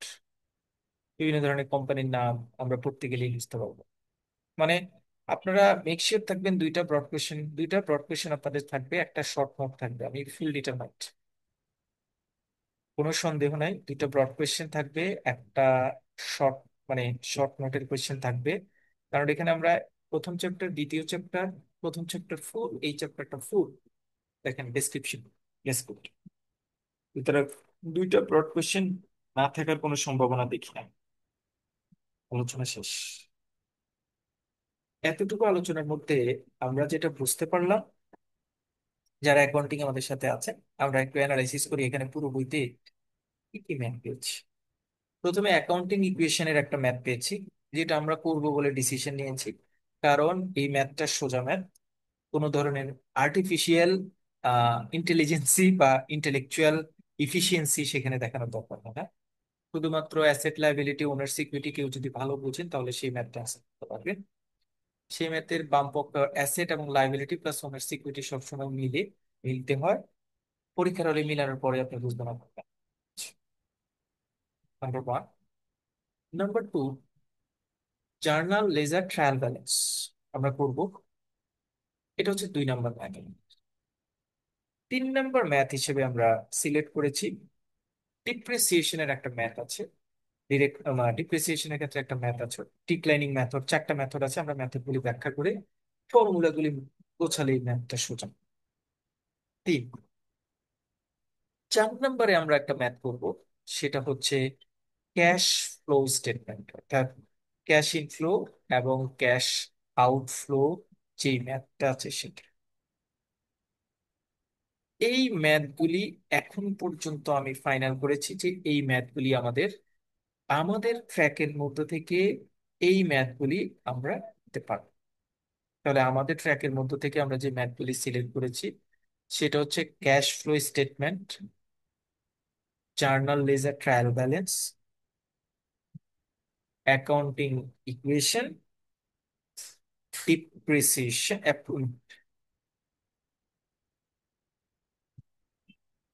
Depreciation related math. এই 4 ধরনের ম্যাথকে আমরা আমাদের কনসিডারেশনে নিয়েছি। 4টা ম্যাথ আমরা করব। ফাইনাল অ্যাকাউন্টিং এর একটা ম্যাথ আসছে, সরি আরেকটা আছে রেশিও অ্যানালাইসিস। 5টা, তাহলে আমরা 5 ধরনের ম্যাথ করব। ফাইনাল কিন্তু হয়ে যাচ্ছে। কেউ কিন্তু এটা আর বলতে পারবে না ভাইয়া ওই ম্যাথটাকে অ্যাড করবেন কিনা। না, ফাইনাল অ্যাকাউন্টিং আমরা করবো না, যেহেতু ম্যান্ডেটরি কোনো কোয়েশ্চেন নাই। ফাইনাল অ্যাকাউন্টিং আমরা করবো না, 5 ধরনের ম্যাথ করব। প্রথম চ্যাপ্টার এবং লাস্ট চ্যাপ্টারের কোয়েশ্চেন গুলিকে সুন্দর করে গুছিয়ে ব্রড কোয়েশ্চেন টাইপের করব। পুরো বইতে যতগুলি শর্ট নোট সিলেক্ট করা যায়, 25 থেকে 30টার বেশি না, সিলেক্ট করে আপনাদেরকে রেডি করে দিব। 5টা ম্যাথের প্রিপারেশন নিব। 5টা ম্যাথ আমাকে টার্গেট করবেন, 5টা ম্যাথ পড়া মানে থেকে টার্গেট করবেন পরীক্ষায় 2টা ম্যাথ যাতে আপনি আনসার করতে পারেন। কারণ প্রথম দিনকে 2টা ব্রড কোয়েশ্চেন, লাস্টে একটা শর্ট নোট পড়ার পরে আপনার আরো তো 2টা কোয়েশ্চেন আনসার করতে হবে। ওই 2টা question math related question answer করতে হবে। এই যে আমরা 5 ধরনের ম্যাথ করব, একদম হেসে খেলে বসে আপনি 2টা কোয়েশ্চেন আনসার করতে পারেন যদি আমার এই 5টা ম্যাথের ক্লাসে আপনারা ঠিকঠাক করে জয়েন করেন। আমি আসলে ডিসিশন নিতে চাচ্ছি অ্যাকাউন্টিং ক্লাসটা রেকর্ডিংটা গ্রুপে দিব, কারণ এটা আমার রিপুটেশনাল প্রবলেম হবে। রিপুটেশনাল প্রবলেম হবে কিভাবে আমার সাথে, কারণ পুরোনো সিলেবাসে আমি দেখেছি অনেক দূর দূরান্ত থেকে ফোন করে করে আমার ক্লাসে জয়েন করেছে যে ভাই অ্যাকাউন্টিং ক্লাস করো। তখন তো আমরা রেকর্ডিং দিতাম না, রেকর্ডিং এর প্রসেস ছিল। নতুন সিস্টেমে রেকর্ডিং দিয়ে আমি হয়তো অন্য সাবজেক্টগুলির অ্যাকাউন্টিং দিলে আপনারা গুছাই করতে পারবেন, কিন্তু অ্যাকাউন্টিং রেকর্ডিং দিয়ে আপনি বিন্দুমাত্র উপকৃত হতে পারবেন। আমি যদি অ্যাকাউন্টিং রেকর্ডিং আপনাদের ক্লাসে দেই, দ্বিতীয়বার বোঝার জন্য দিলে আপনাদের উপকার হবে। প্রথমবার ক্লাস করেছেন, দ্বিতীয়বার বোঝার জন্য হইলে উপকার হবে, নাহলে অ্যাকাউন্টিং আপনার বিন্দু মাত্র রেকর্ডিং উপকার হবে। যারা মনে করছেন যে ভাইয়া রেকর্ডিং শুনে আমি ক্লাস করে বুঝে ক্লাস করব, কমপ্লিটলি নেগেটিভ ইনফরমেশন। এই যে ঘুরে ফিরে ঘুরে ঘুরে ভালো ক্লাস, আমি ক্লাস করেছি, আমি তো ভর্তি হয়েছি, টাকা দিয়েছি, ভাইয়া পাশ করতে পারিনি, শুধুমাত্র এই ইফেক্ট গুলির কারণে। অ্যাকাউন্টিং মাস্ট, এই যে আমি 5টা ক্লাসের কথা বলছি, আমরা যখন ম্যাথ বা অ্যাকাউন্টিং ক্লাস শুরু করব মানে ফর্মাল পড়া শুরু করব, একটা ক্লাসের সাথে অন্য একটা ক্লাসের লিঙ্ক, ক্লোজ লিঙ্ক। আমি যখন পড়াবো তখন আপনার কাছে মনে হবে না এটা খুব কঠিন একটা টপিক, আমি দেখুন গল্পের কাছে কাছে যাচ্ছে, কিন্তু আগেরটার সাথে পরেরটা লিঙ্ক আছে। লিঙ্কটা যদি আপনি ধরতে না পারেন, আপনি কিন্তু একটা ক্লাসের পর অন্য ক্লাসে, আগের ক্লাসের সাথে পরের ক্লাসের লিঙ্কটা আপনি তখনই বুঝতে পারবেন যখন আপনি বুঝবেন আগের ক্লাসটা আপনি পড়েছেন কিনা। কারণ আমি পড়ালে, লাইভ ক্লাসে থাকলে আপনার না বুঝার কোনো সম্ভাবনা নাই, কারণ আমি পড়াবোই, আপনি অ্যাকাউন্টিং জানেন না এই কথাটা মাথায় রাখবেন। বলেন, আমি কি অ্যাকাউন্টিং রেকর্ডিংটা যে ক্লাসে দিতে চাচ্ছি না, এটা ওয়াইজ ডিসিশন হবে কিনা? ভাইয়া অ্যাকাউন্টিং রেকর্ডিংটা দিয়েন। ক্লাস করার পরে তো বুঝার জন্য হলেও মনে হারাই গেলে তখন তো দেখতে পারবো রেকর্ডিংটা। হ্যাঁ, accounting almost maximum student accounting এর জন্য জয়েন করেছে। দেখেন 50% স্টুডেন্ট জয়েন করেছে, সবাই কিন্তু টাকা দেওয়া। ভাই টাকা না দিলে একটা কথা বলতাম যে আপনি তো টাকা দেন নাই, সুতরাং মনে হয় আপনি ক্লাস করবেন না। সবাই না টাকা না, দেন তাহলে। রেকর্ডিংটা হলে কি ক্লাস করার পরে তখন সব সম্পূর্ণ তো বুঝতে পারবো না, পরে ওটা আবার দেখে আমরা বুঝতে পারবো এটলিস্ট। এখন আপনি পরে বোঝার জন্য রেকর্ডিং চাচ্ছেন, যারা রেকর্ডিং এর জন্য বসে আসছে, এই যে বাকি যে 20 জন জয়েন করে নাই, তারা তো রেকর্ডিং এর জন্য বসে আছে যে একটু বাইরে কাজ আছে, ঠিক আছে ঘুরে আসি, ভাইয়া তো রেকর্ডিং দিয়ে দিবে, রেকর্ডিংটা আমরা শুনে নিব। কিন্তু ভাইয়া ঘটনা কি আমি তো এরকম না। ভাই আমি তো আমার কথাটা চিন্তা করতেছি। অন্য কেউ কিভাবে চিন্তা করলো সেটা আমি কেমনে বলবো? কিন্তু আমার তো মানে ইয়ে ক্লাসের করার পরে রেকর্ডিংটা লাগবে, যে দেখলাম যে বুঝতে পারতেছি না, তখন তো আপনাকে ফোন দিতে হবে, বিরক্ত করতে হবে।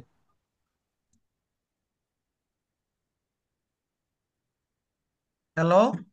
হ্যাঁ, বুঝতে পারছি ভাইয়া, শুনতে পাচ্ছি। জি ভাইয়া, ওই জি মানে ভাই, আমি হ্যাঁ, ক্লাস আমি করার এখানে তো পরেও আরেকটা লাগবে। রেকর্ডিং। ব্যাপারও আছে।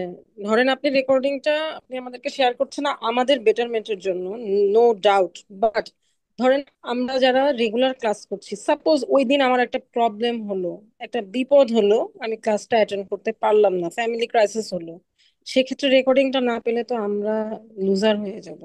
শুনেন, তখন তো আমার ক্লাসটা ক্ষেত্রে অ্যাটেন্ড করতে হবে আমার না, আপনাকে আমরা বিরক্ত করবো। আমি আমার রেকর্ডিংটা কিন্তু থাকে, আমি রেকর্ডিংটা করে রাখি। আমি শুধুমাত্র অ্যাকাউন্টিং এর ক্ষেত্রে কেন বলছি, কারণ কেউ যদি অ্যাকাউন্টিং এ solely রেকর্ডিং এর উপর ডিপেন্ড করে, পাস করতে পারবে না।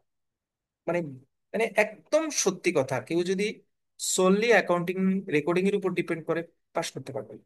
হ্যাঁ, তাহলে আমি তো রেকর্ডিংটা, আমার কাছে রেকর্ডিং থাকে। কেউ যদি গ্রুপে আমাকে প্রথমেই বলে যে ভাই আজকে আমি ক্লাস করতে পারি না, মানে এটা শুধু আপনাদের এই এই অ্যাকাউন্টিং নিয়ে ইভেন্ট হচ্ছে এরকম না, কারণ আমি তো ধরেন লাস্ট 7 ইয়ার্স আমি ক্লাস নিচ্ছি। আমি ক্লাস নিচ্ছি, আমি তো মানে অ্যানালাইসিসটা জানি। কেউ একজন আমাকে বললো যে ভাই আমি আজকে একটু ক্লাস করতে পারছি না, কিন্তু আমি জানি যে উনি রেগুলার ক্লাস করেছেন, কারণ আপনাদের এই ফেসগুলি কিন্তু আমি চিনি। মানে আপনারা হয়তো, আমি যখনই আমি দেখেন আপনার স্ক্রিনটা হয়ে যায়, এই আহ, মানে আমি স্ক্রিনটা মুভ হচ্ছে না, তার মানে কিন্তু আমি কারা পার্টিসিপেন্ট জয়েন করেছেন, হোয়াটসঅ্যাপে আপনার পিকচারটা কি আছে, আপনি কি নামে জয়েন করেছেন, আমি কিন্তু এগুলো অবজার্ভ করি। সো আমি কিন্তু অবজার্ভ করি কারা আসলে রেগুলারলি জয়েন করেছে। রেগুলার জয়েন করার প্রেক্ষাপটে কি বললেন যে ভাই আমাকে একটু রেকর্ডিংটা দিয়েন, আমি কিন্তু আপনার বলার আগে রেকর্ডিংটা আপনাকে পার্সোনাল হোয়াটসঅ্যাপে হলেও দিয়ে দিব। এতে কোনো সমস্যা নেই, শুধুমাত্র আমি বলার চেষ্টা করছি গ্লোবালি আমি যদি রেকর্ডিং এর উপর ডিপেন্ড করি, মানে ক্লাস তো এখনো শুরুই হয়নি, এখনো ক্লাস শুরু হয়েছে, আমরা তো এখন ঠিক ফান্ডামেন্টাল ইস্যু নিয়ে কথা বলি নেই। এখনই দেখেন 25% কিন্তু মিসিং, নাই 25% না 50%। বিশ্বাস করবেন না আপনারা, আমার বিকাশে ফান্ড রাখার জায়গা নাই। বিশ্বাস হয়? মানে এত পরিমাণ ফান্ড ফ্লো ক্রিয়েট হয়েছে। আপনারাই তো ফান্ড দিয়েছেন সব, ভাই আমি অ্যাডমিশন নিতে চাচ্ছি, আমি অ্যাডমিশন নিতে চাচ্ছি, আমি অ্যাডমিশন নিতে চাচ্ছি, সাবজেক্টও লিখে দাও। এবং এই সাবজেক্টের বেসিক জায়গাটায় কিন্তু বেসিক অ্যাকাউন্টিংটা অনেক বেশি।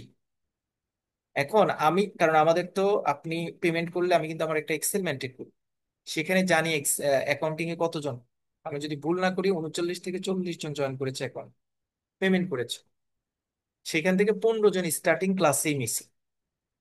তাহলে আপনি পেমেন্ট করেছেন, ডেফিনেটলি আপনি পরীক্ষা দিবেন বা ইস্যুস গুলি নিয়ে। আপনি যদি লাইভ ক্লাসে না জয়েন করেন অ্যাকাউন্টিং এ, তাহলে তো আপনি এই ক্লাসের যে অ্যাকাউন্টিং যে একটা মজার সাবজেক্ট, এটাই তো আপনি ফিল নিতে পারবেন। ওকে, আমি দিয়ে রাখছি। হ্যাঁ, আমি অ্যাকাউন্টিং রেকর্ডিং গ্রুপে দিব, দিয়ে রাখবো। বাট রেগুলার বেসিসে যারা জয়েন করছেন, তারা যাতে সেই জায়গাটাতে আপনাদের মিসিং না হয়। যদি আপনি কোনো কারণে যদি আপনার কোনো কারণে মিসিং হয়, বা যদি কোনো কারণে মনে করেন যে আমি একটু ইরেগুলার থাকবো অ্যাকাউন্টিং এ, আমাকে একটা মেসেজ দিবে যে পার্সোনালি ভাই আমি একটু আমার একটু ইরেগুলার থাকবে accounting A, I have an issue. তাহলে আমি আমার মতো করে প্ল্যান করব।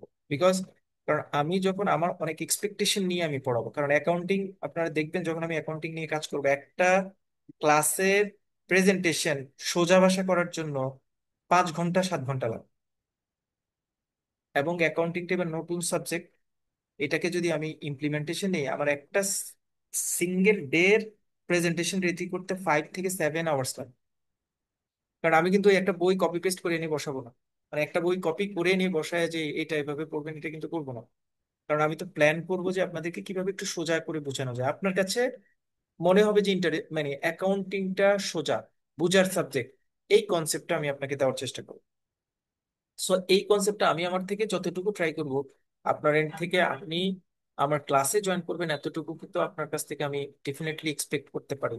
Further more you have already paid. আমাকেই তো লাইবেল করে রাখছেন আপনি, আমাকে পেমেন্ট করেছেন, তারপরে বলবেন পরীক্ষা থেকে এসে বলবেন যে ভালো তো পরীক্ষা দিতে পারিনি, তখন কিন্তু আপনার চেয়ে আমারই বেশি খারাপ হয়। তখন তো আমি মাথাটা মানে যদি মানে পিটায় বলি ভাই কেন লাইভ ক্লাসে জয়েন করে না, জয়েন করলে তো ভালো করতে পারতো, তখন তো আর বললে সেটা থাকে না। আমি কিন্তু বারবার ইন্টিমেশন দিচ্ছি প্রত্যেকটা ক্লাস, হয়তো এর পরের দিকে আর ক্লাসে ইন্টিমেশন দিব না, বারবার বলার চেষ্টা করছি প্লিজ প্লিজ লাইভ ক্লাসে জয়েন। ওকে, আমি রেকর্ডিং দিব। আহ যারা জয়েন করছেন তাদের অ্যাটলিস্ট সেকেন্ড স্টেপের জন্য উপকার হবে, এতটুকু চিন্তা করে আমি লাইভ ক্লাসে রেকর্ডিংটা দিব। বাট যারা রেকর্ডিং এর উপর ডিপেন্ড করে ক্লাস করছেন তারা তারা এখান থেকে উপকৃত হতে পারবেন না। সুতরাং আপনাদের যদি কোনো কলিগ ফ্রেন্ড জয়েন করে সামনে, অথবা এক্সিস্টিং জয়েন করেছে ক্লাস করেনি জয়েন করেনি, তাদেরকে একটু এই মেসেজটা প্লিজ দিয়ে দিবেন যে ভাইয়া অ্যাট লিস্ট দুইটা ক্লাস, পার্ট ওয়ানে অ্যাকাউন্টিং ইকোনমিক্স ক্লাসে জয়েন না করে পাশ করা যাবে না। অন্য চারটা সাবজেক্ট এমএফএস অ্যাজ ওয়েল, অন্য তিনটা সাবজেক্ট ওয়ান প্র্যাকটিস, ওএম, অথবা ফার্দার মোর বিজনেস কমিউনিকেশন, কেউ যদি মনে করেন অ্যাকাউন্টিং উপর ডিপেন্ড করে ক্রিয়েটিভ তার উপর ডিপেন্ড করে, কিন্তু এই তিনটা সাবজেক্ট লাইভ ক্লাসের কোনো বিকল্প নেই। Anyways, আমরা মোটামুটি বইয়ের আলোচনা ডিসকাশন সবকিছু শেষ করেছি, ফাইনাল ডিসিশন আসছি 5 ধরনের ম্যাথ করব। আমি অ্যাকাউন্টিং যেহেতু আপনারা এই যে ম্যাথের কথাগুলি বলছি, যারা অ্যাকাউন্টিং আছেন তারা হয়তো একটু মাথায় নিতে পেরেছেন, যারা বেসিক বা ব্যাকগ্রাউন্ড না অ্যাকাউন্টিং এর তাদের মাথায় নাই। আমি একটা গ্রুপে মেসেজ দিয়ে দিব হোয়াট ইজ দ্য সামারি, আমাদের আজকের ক্লাসের সামারিটাকে আমি একটা গ্রুপে একটা মেসেজ দিয়ে দিব যে আমাদের অ্যাকাউন্টিং প্ল্যান হচ্ছে দুইটা ব্রড কোয়েশ্চেন, একটা শর্ট নোট আর 5 ধরনের ম্যাথের প্ল্যান করা। তো আমি দিয়ে দিব, তাহলে আপনি মোটামুটি একটা আমাদের প্রিসাইজ এবং কনসাইজ একটা সিলেবাস পেয়ে যাবেন। নেক্সট দিন থেকে আমরা ফর্মালি স্টার্ট করার আগে আজকে মানে একটু ওয়ার্ম আপ টেস্ট করবো, হ্যাঁ, একটু জাস্ট একটু ফাউন্ডেশন, 15 মিনিটস 20 মিনিটস। আচ্ছা, অ্যাকাউন্টিংটা মোটামুটি আমরা চেষ্টা করব প্রতি উইকে রাখার, আর অ্যাকাউন্টিংটা একটু শেষের ক্লাস থাকবে। ভাই স্ক্রিন চলে গিয়েছে। হ্যাঁ, স্ক্রিন আমি ক্লোজ করেছি। এখন হয়তো স্টার্টিং ক্লাসগুলো আমাদের টাইম লিমিটেশন নাই, বাট যখন আমরা ম্যাথে ঢুকবো তখন একটা ম্যাথ করার জন্য হয়তো এডিশনাল একটু টাইম লাগতে পারে আমাদের। সেই জন্য অ্যাকাউন্টিংটা আমরা বরাবর লাস্ট ক্লাসটা রাখবো, সেকেন্ড ক্লাসটা থাকবে, প্রথম ক্লাসটা কখনোই অ্যাকাউন্টিং থাকবে না, যাতে প্রয়োজন হলে একটু এক্সটেন্ড করতে পারি।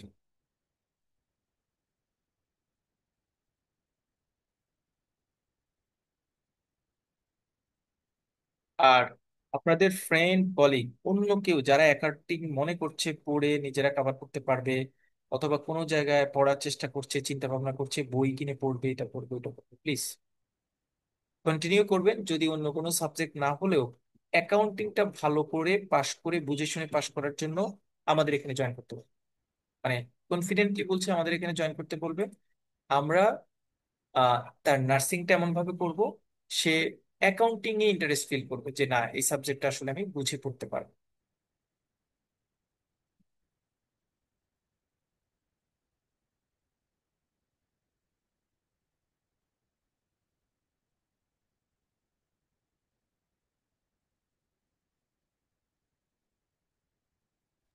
ভাইয়া কোনো স্ক্রিন দেখা যাচ্ছে না।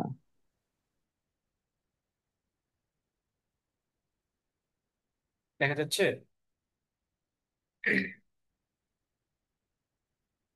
এখন কি স্ক্রিন দেখা যাচ্ছে? জি ভাইয়া।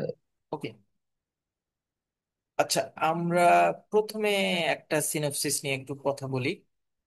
প্রথমে আমরা একটু জাস্ট আলোচনাটা শুরু করছি। আর আচ্ছা, আপনাদের ক্লাসে আমরা একটা কাজ করেছি যেটা হয়তো আমরা কিন্তু সবার ইন্ট্রোডাকশন ফর্মাল ওয়েতে নেই নেই, কারণ বিভিন্ন জন বিভিন্ন ব্যাংকে আছেন, অনেকে রিকোয়েস্ট করেছেন ভাইয়া ওরকম করে পরিচয় দেওয়ার দরকার নাই। অনেকে আছেন সিনিয়র লেভেলেও কিন্তু এখানে ব্যাংকে আমাদের সাথে জয়েন করেছেন, অনেক সিনিয়র লেভেল, মানে বিয়ন্ড আওয়ার মানে কানেক্টিভিটি, অনেকেই জয়েন করেন। সেজন্য আপনাদের ফর্মাল ইন্ট্রোডাকশনটা কিন্তু আমরা করি না, আমি করি না পার্সোনালি। বাট আপনাদের সকল নাম, ব্যাংক, মোবাইল নাম্বার, আপনাদের ফেস, টোন, কারণ আপনারা ধরেন পেমেন্ট, কোয়েরি, এই রিলেটেড ইস্যুস গুলিতে আপনারা কিন্তু সবাই আমার সাথে কথা বলেছেন।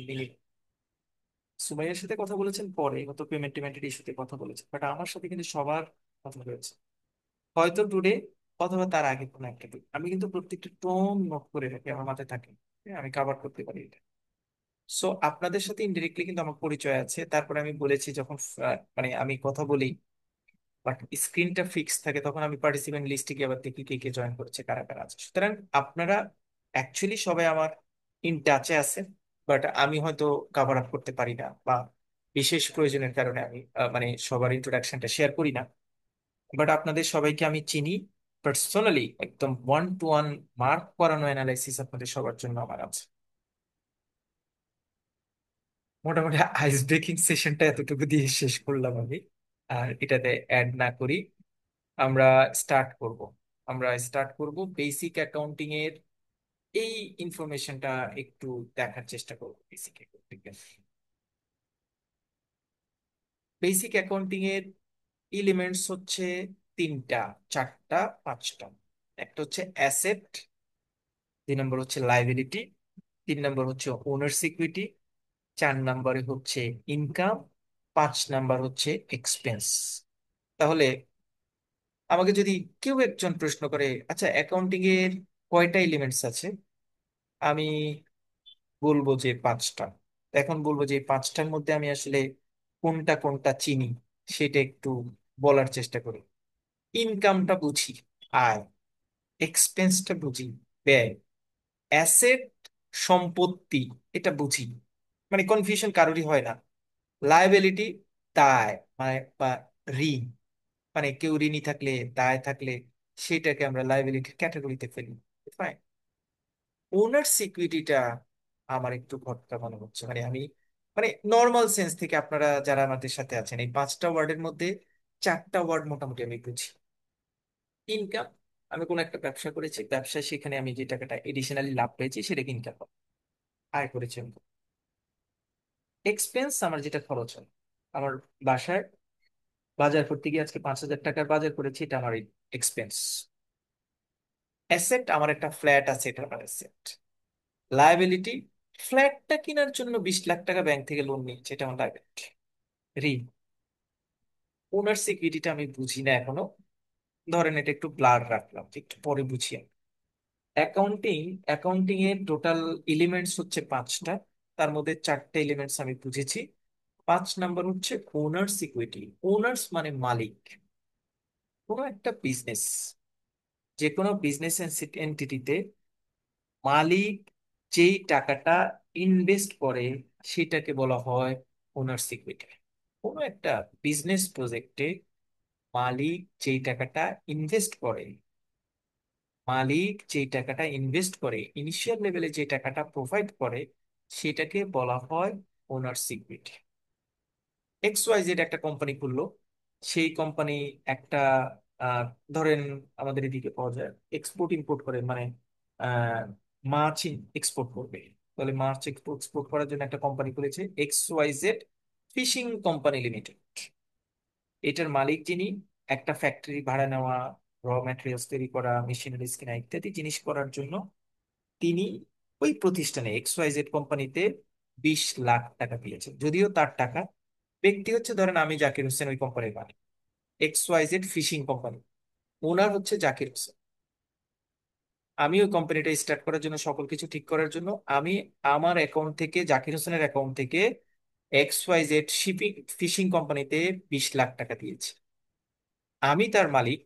আমি কিন্তু X Y Z fishing company আর জাকির হোসেন কিন্তু আলাদা না, আমি সেটার মালিক।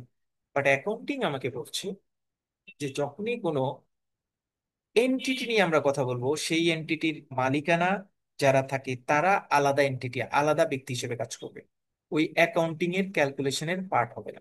সো আমি Zakir Hossain X Y Z fishing কোম্পানির মালিক হলেও, আমি যখন সেখানে যে টাকাটা ইনভেস্ট করব ইনিশিয়াল লেভেলে, সেই টাকাটাকে ওই কোম্পানির হিসেবে, মানে এক্স ওয়াই জেড ফিশিং কোম্পানির হিসেবে লেখা হবে ওনার সিকিউরিটি থেকে আসছে। তাহলে ওনার সিকিউরিটি সম্পর্কে আমরা মোটামুটি জেনেছি, আরো জানবো, আর সামনের দিকে আমরা এক্সাম্পল দেখবো। অ্যাসেট লাইবিলিটি, অ্যাসেট হচ্ছে আমার একটা ফ্ল্যাট আছে, সেটা ফ্ল্যাট নেওয়ার জন্য 20 লাখ টাকা লোন নিয়েছি, লাইবিলিটি। তারপরে হচ্ছে ইনকাম করছি, আমি কোনো একটা প্রজেক্টে বা কোনো একটা জায়গায় কিছু টাকা ইনভেস্ট করে সেখান থেকে ইনকাম পেয়েছি, এটা হচ্ছে ইনকাম। এক্সপেন্স হচ্ছে বাসা বাড়ি অন্যান্য জায়গায় আমার যে খরচটা হচ্ছে সেটা হচ্ছে এক্সপেন্স। অ্যাকাউন্টিং, এই পাঁচটা হচ্ছে এলিমেন্টস। নতুন একটা ওয়ার্ড আমরা শিখবো, সেটা হচ্ছে ব্যালেন্স শিট, বা এটাকে আরেকটা নামে বলা হয় রিয়েল অ্যাকাউন্টস। ব্যালেন্স শিটে সাধারণত কোনো একটা কোম্পানির অ্যাসেট, লায়াবিলিটি এবং ওনার সিকিউরিটির ফিগার গুলি দেওয়া হয়, স্টেটাসটা দেওয়া হয়। তাহলে ব্যালেন্স শিট নতুন একটা ওয়ার্ড শিখলাম। আমি যদি পরে আমি কিন্তু আগে বলেছিলাম, ম্যাথ করার সময় বলছিলাম জার্নাল, লেজার, ট্রায়াল ব্যালেন্স, এরকম ওয়ার্ড কিন্তু অ্যাপ্লাই করেছিলাম। ব্যালেন্স শিট হচ্ছে এমন একটা পেজ, এমন একটা শিট, যে শিটে বিভিন্ন কোম্পানির ফাইন্যান্সিয়াল ইনফরমেশন গুলি ইনক্লুড। ফাইন্যান্সিয়াল ইনফরমেশন কয়টা? তিনটা। কি কি? অ্যাসেট, লায়াবিলিটি এবং ওনার সিকিউরিটির ইনফরমেশনটা কোনো একটা কোম্পানির যেই শিটে ইনক্লুডেড থাকে সেই শিটটাকে ব্যালেন্স শিট বলা। ইনকাম স্টেটমেন্ট নতুন এক ধরনের ওয়ার্ড। ইনকাম স্টেটমেন্ট, এটার আরেকটা নাম হচ্ছে নমিনাল অ্যাকাউন্ট।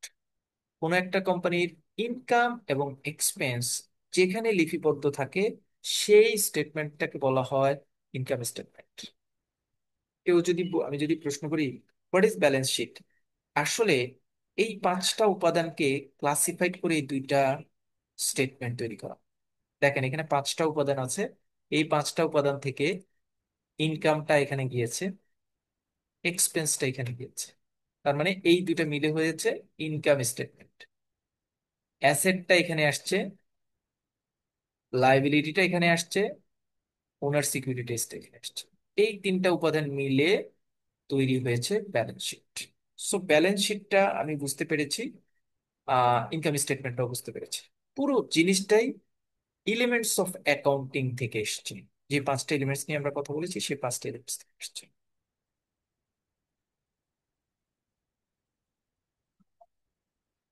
ব্যালেন্স শিটের মধ্যে তিনটা জিনিস থাকে, সেই তিনটা জিনিস হচ্ছে liability, owner security and asset. বিভিন্ন ধরনের এক্সাম্পল দিচ্ছি, লায়াবিলিটি, ওনার সিকিউরিটি। আমি তো অ্যাসেটের ক্ষেত্রে একটু আগে আপনাকে বলছি একটা ফ্ল্যাট, এখন আর একটু সুন্দর করে দিচ্ছি অনেকগুলি জিনিসকে, অ্যাসেটকে আমি এখানে বলছি। আপনি একটু মনে রাখতে হবে এগুলি, কারণ এগুলি আপনি মনে রাখলে আমরা যখন জার্নাল পড়বো তখন আপনি এটা প্রপার ওয়েতে লিখতে পারবেন। প্রথমে আমরা একটু পরিচয় করিয়ে দিই যে লাইবিলিটির ঘরে আমি কি কি লিখেছি। লং টার্ম লোন জানি। অ্যাকাউন্ট পেয়েবল, অ্যাকাউন্ট পেয়েবল মানে হচ্ছে বাকিতে কোনো জিনিস যদি আমি কিনি তাহলে সেটা তার কাছে আমি ঋণী থাকি, সেটাকে বলা হয় অ্যাকাউন্ট পেয়েবল। আমি অ্যাকাউন্ট পেয়েবল বাকিতে কিনেছি, বাকিতে কিনেছি।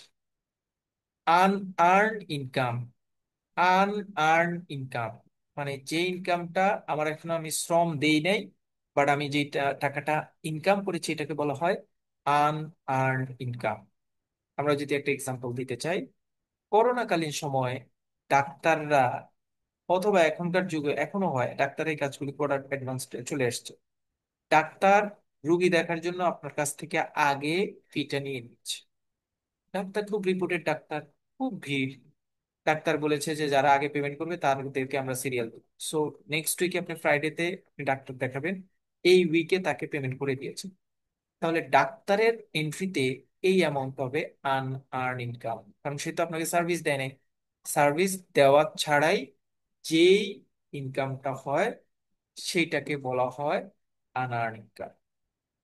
ওনার সিকিউরিটিতে পড়ে ক্যাপিটাল, নেট ইনকাম, উইথড্র, তিনটা জিনিসকে একসাথে। ক্যাপিটাল মানে ইনিশিয়াল লেভেলে যে টাকাটা সাধারণত ওনার দেয়।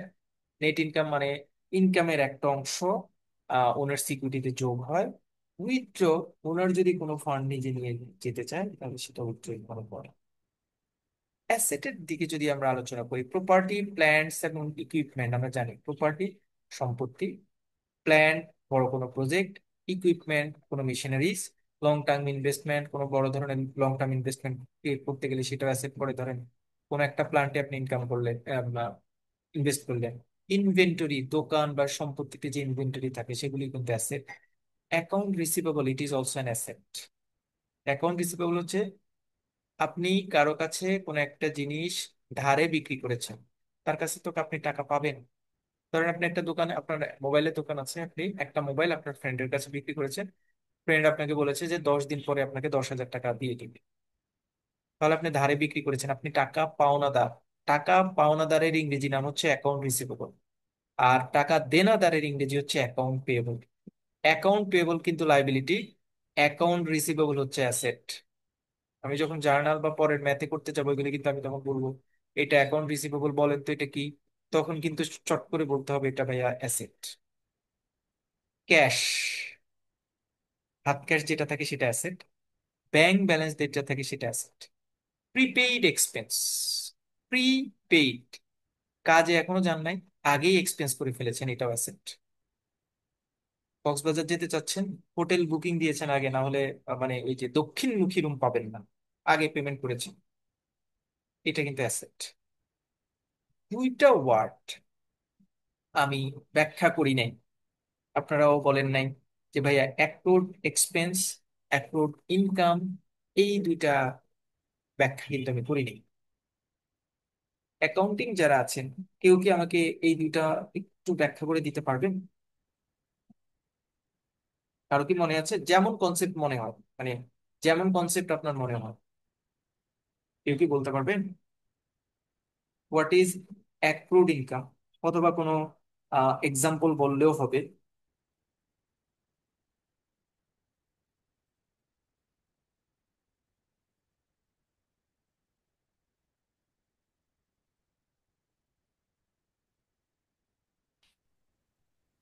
ভাই, অ্যাক্রুড ইনকামটা হচ্ছে বকেয়া আয়, আর অ্যাক্রুড এক্সপেন্সটা হচ্ছে বকেয়া দেয়। মানে হচ্ছে আমার আয় অর্জিত হয়েছে, বাট এখন পর্যন্ত আমি সেই টাকাটা পাইনি, সেই ক্ষেত্রে অ্যাক্রুড ইনকামটা হয়। আর সেম ভাবে আমি অলরেডি কোনো একটা বিষয়ে খরচ করেছি, বাট এখন পর্যন্ত পে করিনি, সেই ক্ষেত্রে হচ্ছে অ্যাক্রুড এক্সপেন্স।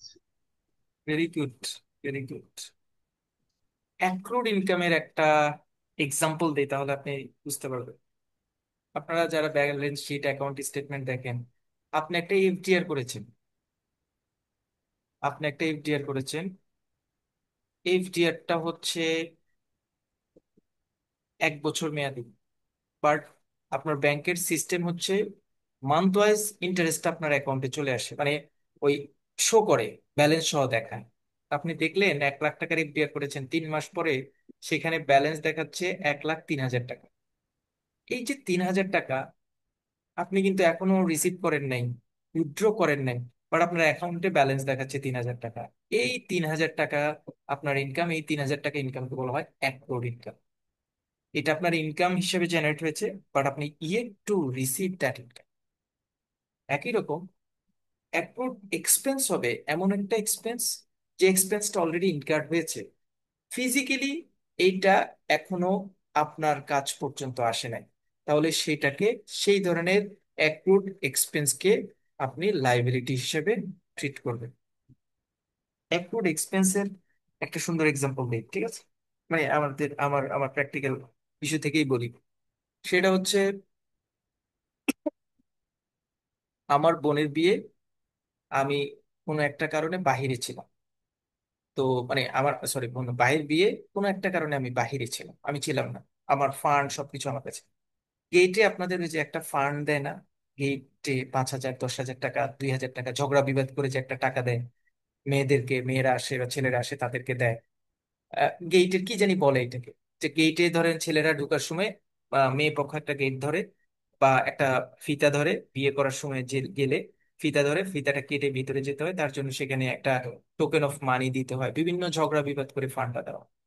তো আমার ভাইয়ের বিয়ে, আমার ভাইয়ের সকল টাকা আমার কাছে, ভাইয়ের কাছে কোনো টাকা নাই। ভাই বিয়ের ওখানে দাঁড়িয়েছে, হঠাৎ করে, আমি তো অন্য একটা কাজে খুব দূরে, হঠাৎ করে ভাইয়ের একটা ফ্রেন্ড ফোন দিল, জাকির তুমি কই, তোমার ভাইরে তো এখানে ঢুকতে দিচ্ছে না। আমি বললাম যে ভাই এখন কি করবেন, আপনি এক কাজ করেন, 5,000 টাকা একটু আপনি ওখানে দিয়ে দেন, আমি আপনাকে পরে দিয়ে দিচ্ছি, আপনি দিয়ে দেন, আমি এটা পরে দিয়ে দিব আপনাকে। বা অথবা, অথবা ভাইয়া জানে আমার কাছে টাকা আছে, আমি টাকা দিয়ে দিব, বরের বিয়ে তার একটা ফ্রেন্ড টাকাটা দিয়ে দিয়েছে, আমি এসে শুনলাম সে কিন্তু আমার কাছে এখনো বলে নাই যে 5,000 টাকা সে দিয়ে দিয়েছে। আমি আসলাম, কি ব্যাপার ভাইয়া, তুমি গেট দিয়ে ভিতরে চলে আসছো কিভাবে? বলো যে ও ফারুক সাহেব তো টাকা দিয়ে দিয়েছে 5,000 টাকা। আমি কিন্তু জানি না, ফারুক সাহেব টাকা দিয়ে দিয়েছে 5,000 টাকা। এই যে ফারুক সাহেবের এই 5,000 টাকা আমার কাছে অ্যাক্রুড এক্সপেন্স, কারণ এটা আমার আসলে আমার কোনো ধরনের লিপিবদ্ধ হিসেবের মধ্যে আসে নাই, বাট এটা এক্সপেন্স ইনকার হয়েছে। এই ধরনের এক্সপেন্সকে বলা হয় accrued income. What is the difference between account payable and accrued expense? Account পেয়েবলটাও কিন্তু আপনার ঋণ, আর অ্যাক্রুড এক্সপেন্স যেটা সেটাও আপনার খরচ, সেটা আপনি খরচ করবেন। অ্যাক্রুড পেয়েবল, অ্যাকাউন্ট পেয়েবল যেটা, সেটা আপনি মেজারেবল, আপনি আইডেন্টিফাই করেছেন এটা আপনি ঋণী। আর অ্যাক্রুড এক্সপেন্স হচ্ছে আপনি কোনো একটা কাজে খরচ করলে সেটা অ্যাক্রুড এক্সপেন্স যাবে। আর এইভাবেই আপনি এখনো টাকাটাকে প্র্যাকটিক্যালি ইনকামে নিয়ে আসেন নাই, বাট আপনি আপনার কাছে ভিজিবল, বা আপনি জানেন এই ধরনের টাকা আপনার ইনকাম হয়েছে, এটাকে আমরা বলবো accrued income. I have a plan. কোনো একটা ব্যাংকের এফডিআর হচ্ছে 5 বছরে দ্বিগুণ হয়, আমি একটা 1 লাখ টাকার এফডিআর করব। 3 বছর পরে আপনার প্ল্যান কি? আপনাকে যদি বলি যে ভাই আপনার অ্যাসেট আকারে কত টাকার এফডিআর আছে, তখন আপনি ধরেন 2.5 বছর পরে বললাম, আপনি তো জানেন 5 বছর পরে এটা দ্বিগুণ হবে, তার মানে 2.5 বছরে 50,000 টাকা অলরেডি হয়ে গেছে। আমি বলবো ফিজিক্যালি আমার 1 লাখ টাকা অ্যাসেট আছে, বাট আরো 50,000 টাকা আমার ইনকাম আছে, সেটা অ্যাক্রুড ইনকাম।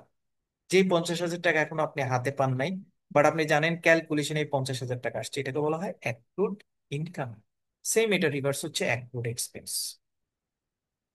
অ্যাসেট লাইবিলিটি ওনার সিকিউরিটি আমি যদি বুঝে থাকি, তাহলে অ্যাকাউন্টিং এর একটা গোল্ডেন অ্যাকাউন্টিং ইকুয়েশন বলা হয়, যেখানে যে গোল্ডেন অ্যাকাউন্টিং ইকুয়েশনটাকে বলা হয় asset is equal to liability plus owner security.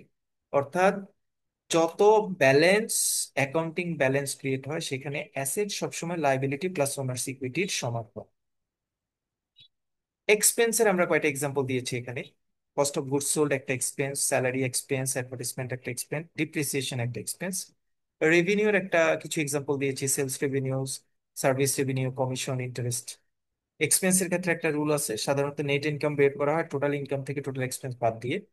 R gross income সাধারণত বের করা হয় সেলস রেভিনিউ থেকে, কস্ট অফ গুডস সোল্ড বাদ দিলে আমার গ্রস ইনকাম বের। ট্রানজেকশনের ক্ষেত্রে আমরা জানি বেসিক অ্যাকাউন্টিং এর ট্রানজেকশন অলরেডি আমরা দেখে আসছি, asset is equal to liability plus owner security. Asset, liability, owner security বের করার জন্য আমি একটা ম্যাথের প্যাটার্ন এখানে দেখানোর চেষ্টা করেছি। যে ধরেন আমি তো অ্যাসেট, লাইবিলিটি, ওনার সিকিউরিটি সম্পর্কে মোটামুটি আমি জেনেছি, মোটামুটি আমার কোনো অসুবিধা নাই, আমি বুঝতে পেরেছি। আমি একটা জাস্ট এক্সাম্পল দিয়েছি যে এখানে এই ক্যালকুলেশনে কি কি 4টা ইভেন্টের কথা বলেছে। একটা হচ্ছে cash invested by the owner 500 টাকা। আমার যে কোম্পানিটা আছে সেই কোম্পানির ওনার 500 টাকা ওই কোম্পানিতে ইনভেস্ট করেছে। কেউ কি বলতে পারবেন? যে 3জন অ্যাকাউন্টিং এর আছেন তারা না, তাদের নাম কিন্তু আমি জানি, তারা বলতে পারবেন না, অন্য কেউ। কোম্পানির মালিক যে টাকাটা ইনভেস্ট করেছে 500 টাকা, সেটা কি? Asset, owner equity. Owner security. Very good. Second question, cash payment two account payable at 100 টাকা। অ্যাকাউন্ট পেয়েবল ওয়ার্ডটার মানে হচ্ছে বাকি থাকা আর কি, হ্যাঁ, বাকি থাকা। তাহলে এখানে দুইটা ওয়ার্ড বলার চেষ্টা করছি আমি, একটা হচ্ছে ক্যাশ, আরেকটা হচ্ছে অ্যাকাউন্ট পেয়েবল। আমার কথা হচ্ছে ক্যাশ যে অ্যামাউন্ট 100 টাকা, সেটা কি? অ্যাসেট, লাইবিলিটি, না owner security? Asset. Asset, very good. Account payable 100 টাকা, অ্যাকাউন্ট পেয়েবলটা কি? Asset, liability, liability. Security? Liability. কে অ্যান্সার দিচ্ছিলেন?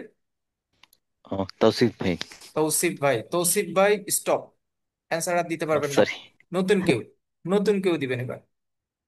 পারচেস অফ ফার্নিচার এট 100 টাকা, 100 টাকা দিয়ে আমি ফার্নিচার কিনেছি। আমার প্রশ্ন হচ্ছে ফার্নিচারটা কি? অ্যাসেট, লাইবিলিটি, না owner security? Asset. Asset asset. Very good, asset. Very good. 4 number tone, received from account receivable টাকা 300। আমি একটা অ্যাকাউন্ট রিসিভেবল কারো কাছে পাবো, সেই অ্যাকাউন্ট রিসিভেবল 300 টাকা আমি তার কাছ থেকে পেয়েছি। প্রশ্ন হচ্ছে অ্যাকাউন্ট রিসিভেবলটা কি?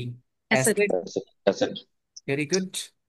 তাহলে আমি মোটামুটি অ্যাসেট, লাইবিলিটি এবং ওনার সিকিউরিটিটা যেহেতু বুঝতে পেরেছি, আমরা এতটুকু পর্যন্ত আজকে হোল্ড করব। নেক্সট হ্যাঁ, অ্যাকাউন্টিং এর ডেফিনেশনটা মানে পড়বো, তারপরের স্টেপগুলিতে আমরা যাব। তাহলে আজকে আমরা ক্লাস এখানে শেষ করব। আমার কাজ হচ্ছে প্রিভিয়াস ইয়ার এর কোয়েশ্চেন গুলি আপনাদের সাথে একটু শেয়ার করব, বাট আমার কাছে মনে হচ্ছে অ্যাকাউন্টিং এর প্রিভিয়াস ইয়ার এর কোয়েশ্চেনটা শেয়ার করলে আপনাদের জন্য একটু প্রেশার হবে। কারণ প্রিভিয়াস ইয়ারটা আগের সিলেবাসের সাথে ম্যাচ করানো। আমরা প্রিভিয়াস ইয়ার কোয়েশ্চেনটা অ্যাকাউন্টিং এ শেয়ার করব না, আমি শুধুমাত্র এই শিটটা আপনাদের সাথে শেয়ার করি। আপনারা একটু জাস্ট ওয়ার্ম আপ করেন। আর উইকের মাঝখানে আমি চ্যাপ্টার 1-এর একটা শিট শেয়ার করে দিই, ডেসক্রিপশন শেয়ার করে দিব, আপনারা ওইটা একটু ঠিক আছে? যতটুকু পর্যন্ত ক্লাস করেছি, এত যতটুকু পর্যন্ত আমরা ক্লাস করেছি, ততটুকু পর্যন্ত মনে হচ্ছে যে অ্যাকাউন্টিংটা এখনো কঠিন মনে হচ্ছে না তো? সোজাই তো মনে হচ্ছে, তাই না? কঠিন মনে হচ্ছে? কনফিডেন্স নাই যে যতটুকু আমরা আজকে আলোচনা করেছি ইজিয়ার মনে হচ্ছে নন অ্যাটাক যারা অ্যাকাউন্টিং ব্যাকগ্রাউন্ড না? স্যার আমরা একদমই অ্যাকাউন্টিং কখনো করি নাই, তো তাতে করে মনে হচ্ছে টার্মিনোলজির সঙ্গে যদি একটু প্র্যাকটিস করা যায়, একটু মুখস্থ করা যায়, যেহেতু ব্যাংকে জব করি ট্রানজেকশন গুলো বুঝি, হয়ে যাবে ইনশাল্লাহ। ওকে, শুধু রিকোয়েস্ট প্লিজ লাইভ ক্লাস আজকে শেষ করবো আমরা ক্লাস। ইনশাল্লাহ নেক্সট উইকে ফ্রাইডে আপনাদের সাথে কমিউনিকেশন হবে। নেক্সট উইকে ফ্রাইডেতে আমরা